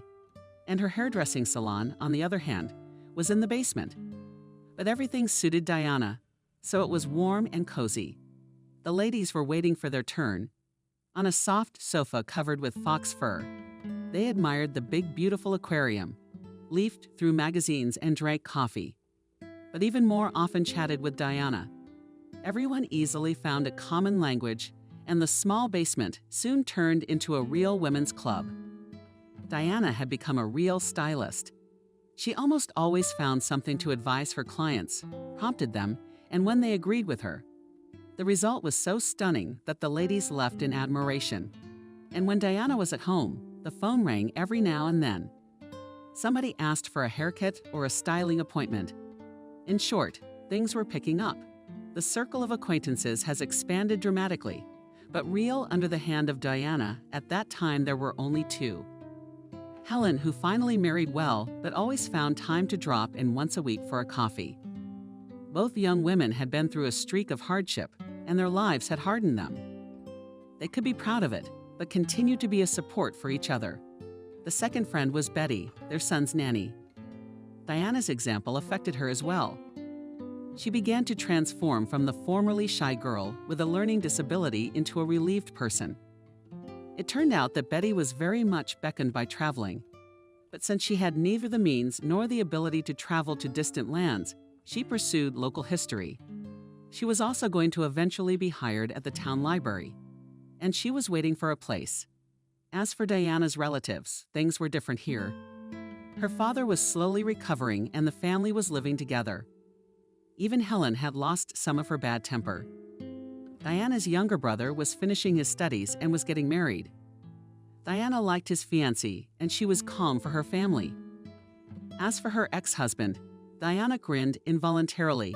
Remembering the law of boomerangs, they were officially divorced, and Thomas now had to pay alimony. What was the big nuisance? He tried to argue in court that he was getting the bare minimum of a living wage.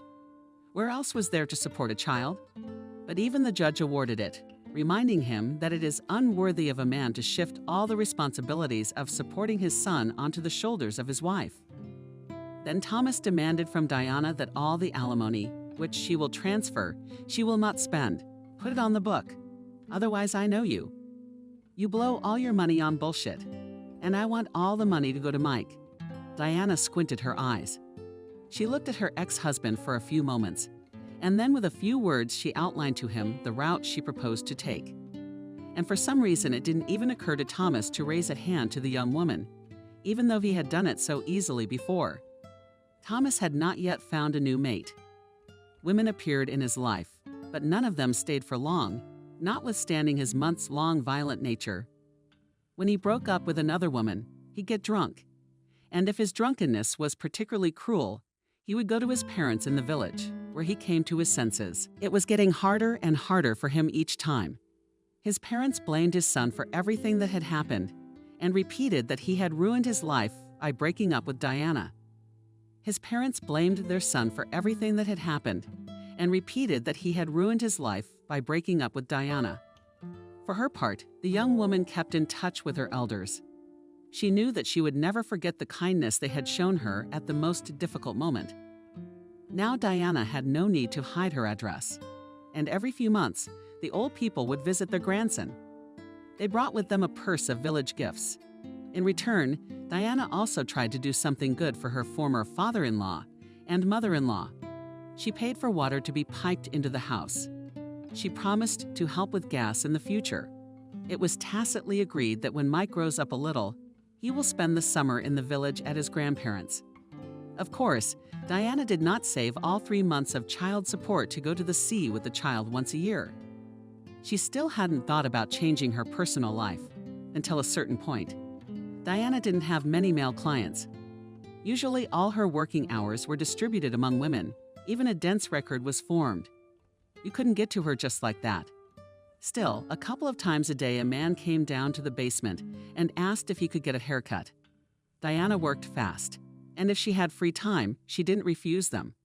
But this attractive young man with inviting brown hair seemed familiar to her.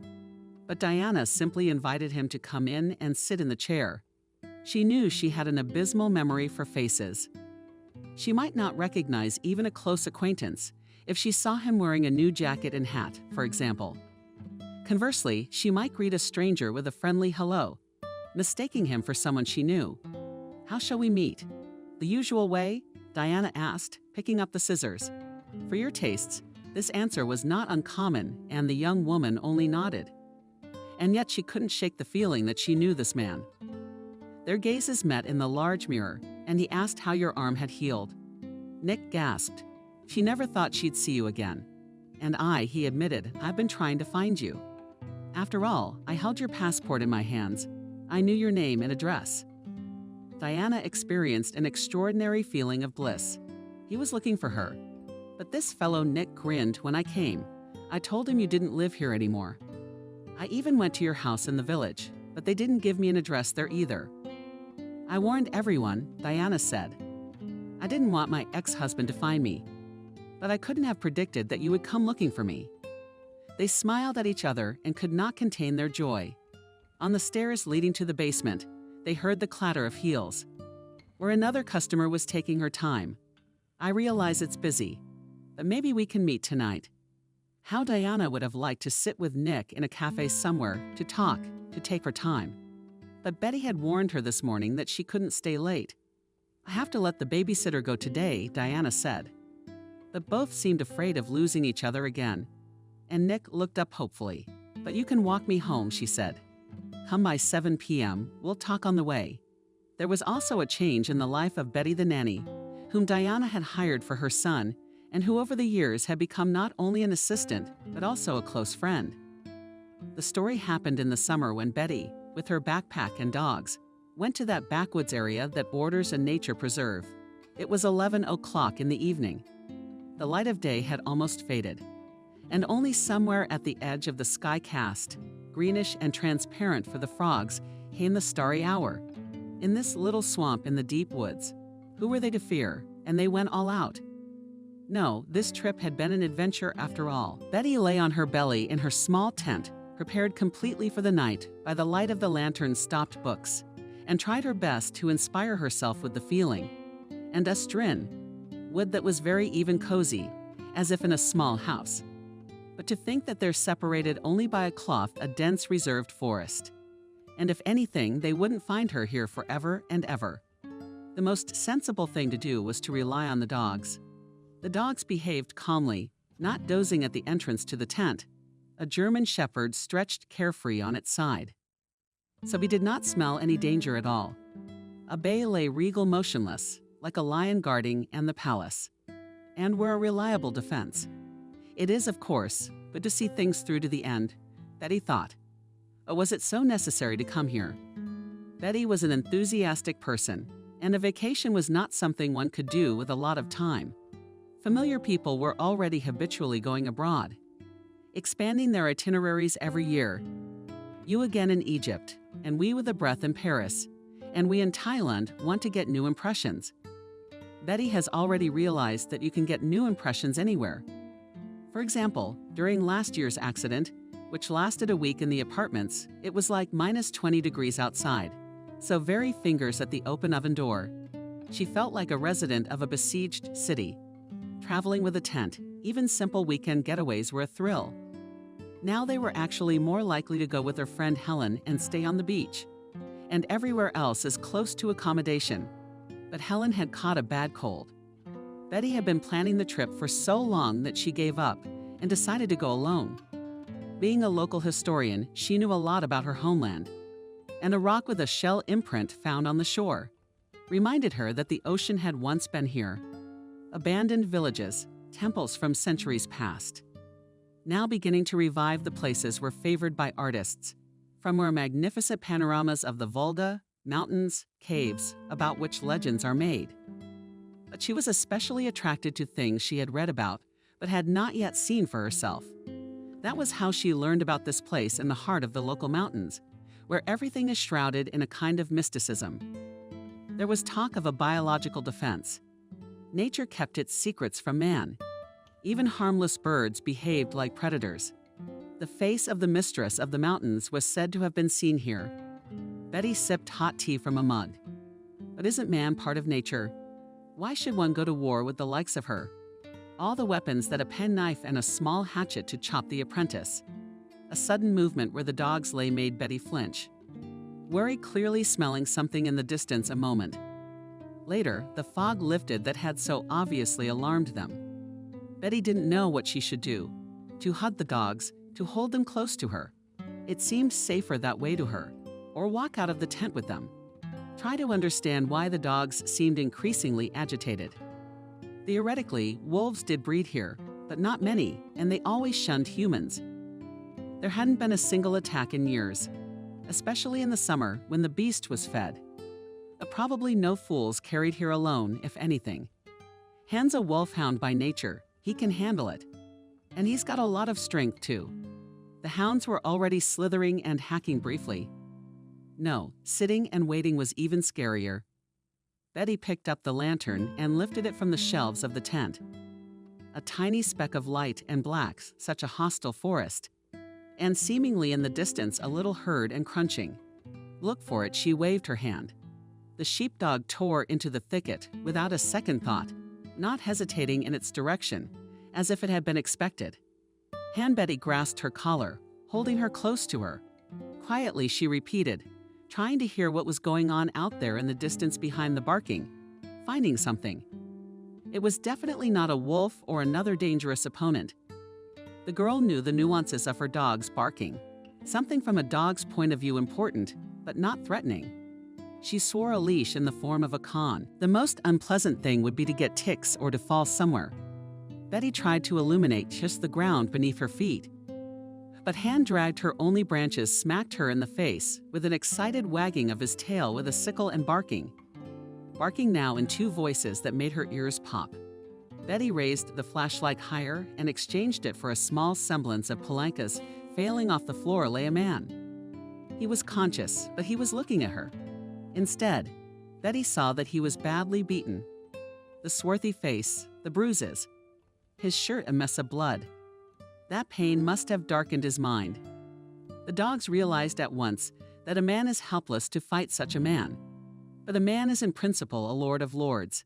He must not be allowed to die. That's the way to call for help. That's why they dragged Betty here, eating or now as if asking, see? See? Betty was scared out of her mind. An accident. Poacher, criminal altercation. What did she get herself into? They won't rush out. She was quick to say it, as she always said to those who had close encounters with her boys. But this time it was more likely to come out of inertia. The man responded. He gasped and spoke softly. Please let me if you can, and leave quickly. So he's also tied up. No, nothing good could be expected here. Anything. But it doesn't look like an accident. Betty fumbled in her jeans pocket for a penknife. It was a very small knife, good for cutting bread and sausage, not sawing rope. But if she did manage it, suddenly he'd have her right there. I won't hurt you. Even more quietly, the man said, Don't be afraid. Betty unfolded the knife and walked over. She was ashamed of her thoughts, but somehow on the surface. And deep down, fear lived. He shifted heavily from. Opening her back, her hands were tied behind her back and tightened cruelly. The hands were no longer a living color. This is not the way one binds for the purpose of frightening. One binds without caring because soon it will just be a body. What's wrong? Asked Betty. Why? Asked Les, you know? He took a breath. I came to a friend's house for a master class with the students. So in front of us lies a man of intelligence. The martial arts of jiu-jitsu. I gave a master class, watched the guys. And then the pause was longer. Speech was confused as well as breathing. We sat in a cafe in the hotel. Two men attached themselves to us. We didn't want to get involved for a long time. They started. Then we put them down. I don't know who. Maybe you're tough guys. I don't remember the night in the room. Woke up in the car with my hands tied. They brought me back, beat me up, and told me they'd give me 2 hours. Then they'll start the hunt. They said no one would find it here. Everything that could have followed was in Betty's mind in 1 minute. Of course, he couldn't get far in his condition. Hunting with dogs for poison. Witnesses are impossible here. People are inventoried here every 3 years. Her tent is next door. And of course, she won't be left alive. Legs, arms, ribs intact. Quickly asked the girl and burst his arm. Let's run. All bodily pains were to be put aside for later. We'll sort it out afterwards. If we stay alive. Home, she told the dogs. She dragged him to the tent, and the dogs raced ahead. He followed her hard, but he made it through the bushes. So should we walk after all? No, she'd probably drag him. There was a force in her that wasn't hers. She was being carried. What time was that? 1 hour and 15 minutes. Betty was holding the lantern in the same hand that the clock was nodding off on. We still have 40 minutes. Just go. He tried to almost compel her with every syllable. No, leave me alone. The commissioner won't be here. For what? Both of them campaigning? Cheers. Tent Betty slipped inside, grabbed the nearly empty backpack. What's important now? There'd be time to roll up here, but there isn't. There's only one way through the forest, down to the Volga. There's one place to hide. Not much hope, but there's nothing else to do. Will they find the trails right away? No. Only one direction down the mountainside. That old pine needles are like soap. The man may have diverged a little, but now they were running almost side by side. There's a ravine coming up. There's roots from under the ground, grabbed from behind them. Betty recognized the spot where she had climbed this morning. There's the pine tree. Some of the roots sticking out selectively as if from someone's feet. And there's a darkening ravine, 2 meters into it just to jump. The walls are almost responsible, that by catching on the roots you can throw your body over. There was no need for the dogs. They went down and into the forest, and were waiting for them already on the other side. It was much brighter on the bank of the Volga, a clear moonlit night, and the surface of the water mirrored not black, but gray sky from the multitude of stars. Into the water. Betty forced herself not to scream. Who knows where they are now? But her whisper sounded like a shout all across the water to the trail of dogs sure to rush after her. When there was something unusual, they always stayed close. And this wasn't just an unusual menace. It's time to look around. Where the enemy is, who to tear up? What's the bottom here? In this country there are pools, steep cliffs, and currents, where those who drowned were not found immediately. Sometimes months later, they didn't feel the cold, the water. Betty looked back to the shore. Where is it? There's a rock protruding like the Whitehorn and a birch tree above it. Is there a cave there rather? They'd found it with Helen once. It's not an object, just a hollow in the rock. It was uncomfortable to sleep in. The entrance was blocked with rocks. But it was cool during the day, and they spent a few hours escaping the heat and marked the cave in their memory. Besides, the place was inconspicuous. If you looked from the riverside, a rock-like cliff obscured the entrance. Betty wasn't expecting it, but the man, realizing where they needed to go, climbed up first to pull her by the hand. Time. 3:30. She didn't continue. Clear as it was. The hunt is already underway. Now it is necessary that not a single sound be made, lest the dogs of the hall discover themselves and at the sight of strangers. Silence, silence. Almost with her lips, Betty repeated. The dogs were still lying quietly at her feet. They would probably only reach the river if they lost the trail. Some more time had passed. Now only the rumor of the glint of an occasional wave, the cry of a bird, and somewhere still very far away voices lived. The man quickly fumbled for his backpack and took out an axe from it. With his free hand, he pushed Betty farther into the cave and pressed her to the ground. It won't help, she whispered about the hatchet. I'll stop one of them. How many are 4? He whispered. But if they come up by there, you hear do not call. That is quiet. The distant gleam of water and someone else's speech. Silence. They heard nothing more. What if these ones went the other way? If you break now and more often right at the entrance to the cave, the dogs will intervene. But suddenly those Betty's weapons lay on the rocks, stabbed in the head in his hand. With all my might I wish I could not be. It was dawning quietly, he said. The sky was already dark blue. It was a reminder of the need to hold out against the evil force until the roosters were gone. Soon the first meteor of the boat would go. It would hardly be safe to hunt people. Khan crawled to come warmly sideways again. This, too, was sitting up. Now here leaning against the rocks. Didn't look like a partisan. Laying down before throwing a grenade. What's your name? Martin. And you, Betty, Svetlana, more and more clearly. Betty raised her head, finding herself dozing off. It probably hadn't lasted long at all. It was light, but it was still early morning, the water divided by liquid silver and the red glare of the rising sun. The dogs doused her from all sides, warming her and delighting in letting their mistresses lay almost on top of her head. This brief rest only made her realize how sore her muscles were. What a heavy head on the neck. Martin quite seemed to be awake. He was also sitting against the wall, guarding the recently redundant view. It was now, of course. "But let me see you," Betty said. He covered her hand. "You don't have to. I've done a lot worse. But what you did, just don't get on your knees. Let's get out of here. The shore further on is bad, rocky and narrow. And then it won't be Zinna, and there's a forest ranger. I wrote about that forester. He knows me only the road. There's a dirt road. No car. The car there from the national park comes rarely. There are horses." But she thought he smiled in the semi-darkness. "I can do that. Then let's go." They made their way along the riverbank, resembling the most careless tourists who had lost their backpacks, who had gotten lost, and whom the local places were catching up with to the fullest extent. At any rate, the forester Anthony was startled when the scratched and shot girl, whom he knew well, appeared before him.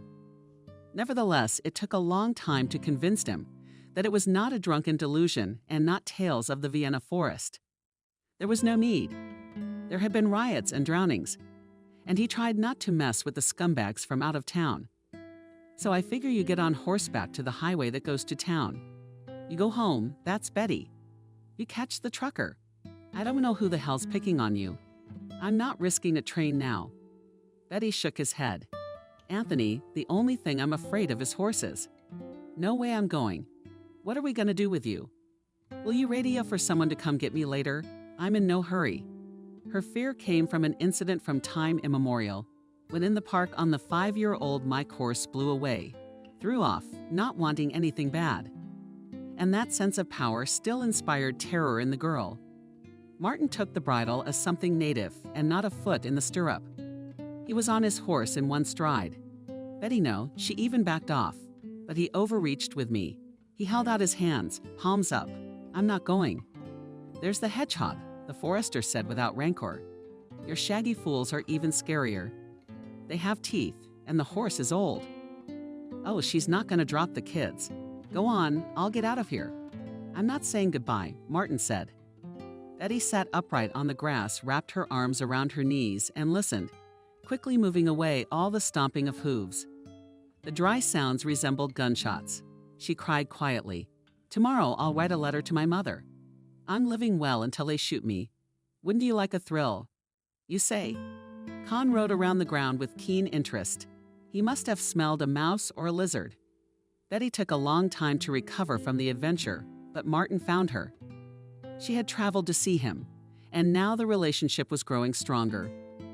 Martin was already bored and calling to move soon. In the fall, they were to get married. For Mike's birthday, the young women decided to have some sort of a birthday dinner. Betty did the cleaning.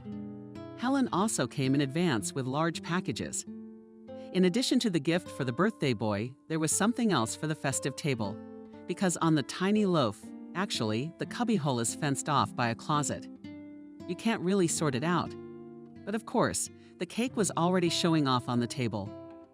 One of Diana's clients was a pastry chef and now surpassed herself. Prepare a work of pastry art. A chocolate bear sat on top in a forest clearing, and a little boy kept his admiring eyes on it.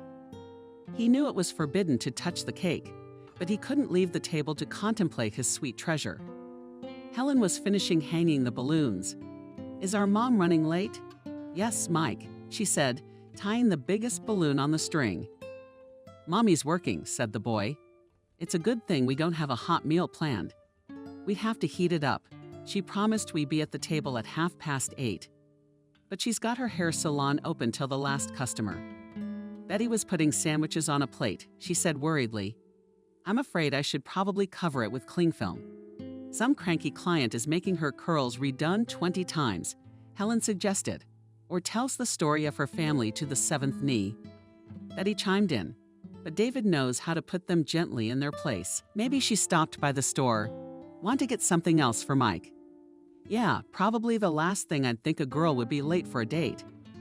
She told me she'd had enough of so-called love and family life, that she'd never do it again. Everyone has their own happiness. Helen jumped off the couch, adjusted the bedspread. You and I have found good men. Does she have a job? Does Mom work? Mike, notwithstanding, slightly touched the Kremlin and roses with his finger, and immediately put his finger in his mouth. Be patient, sunshine. Now we'll sit down at the table. Betty looked into the boy's eyes. Are you hungry? Shall I feed you? Come on, where's Diana? Len, call her. But Helen didn't have time to dial the right number. There were footsteps coming from up here to the top of the tower. There could only be one person in a hurry.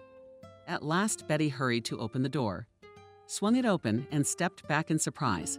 Behind Diana's shoulder stood a tall young man.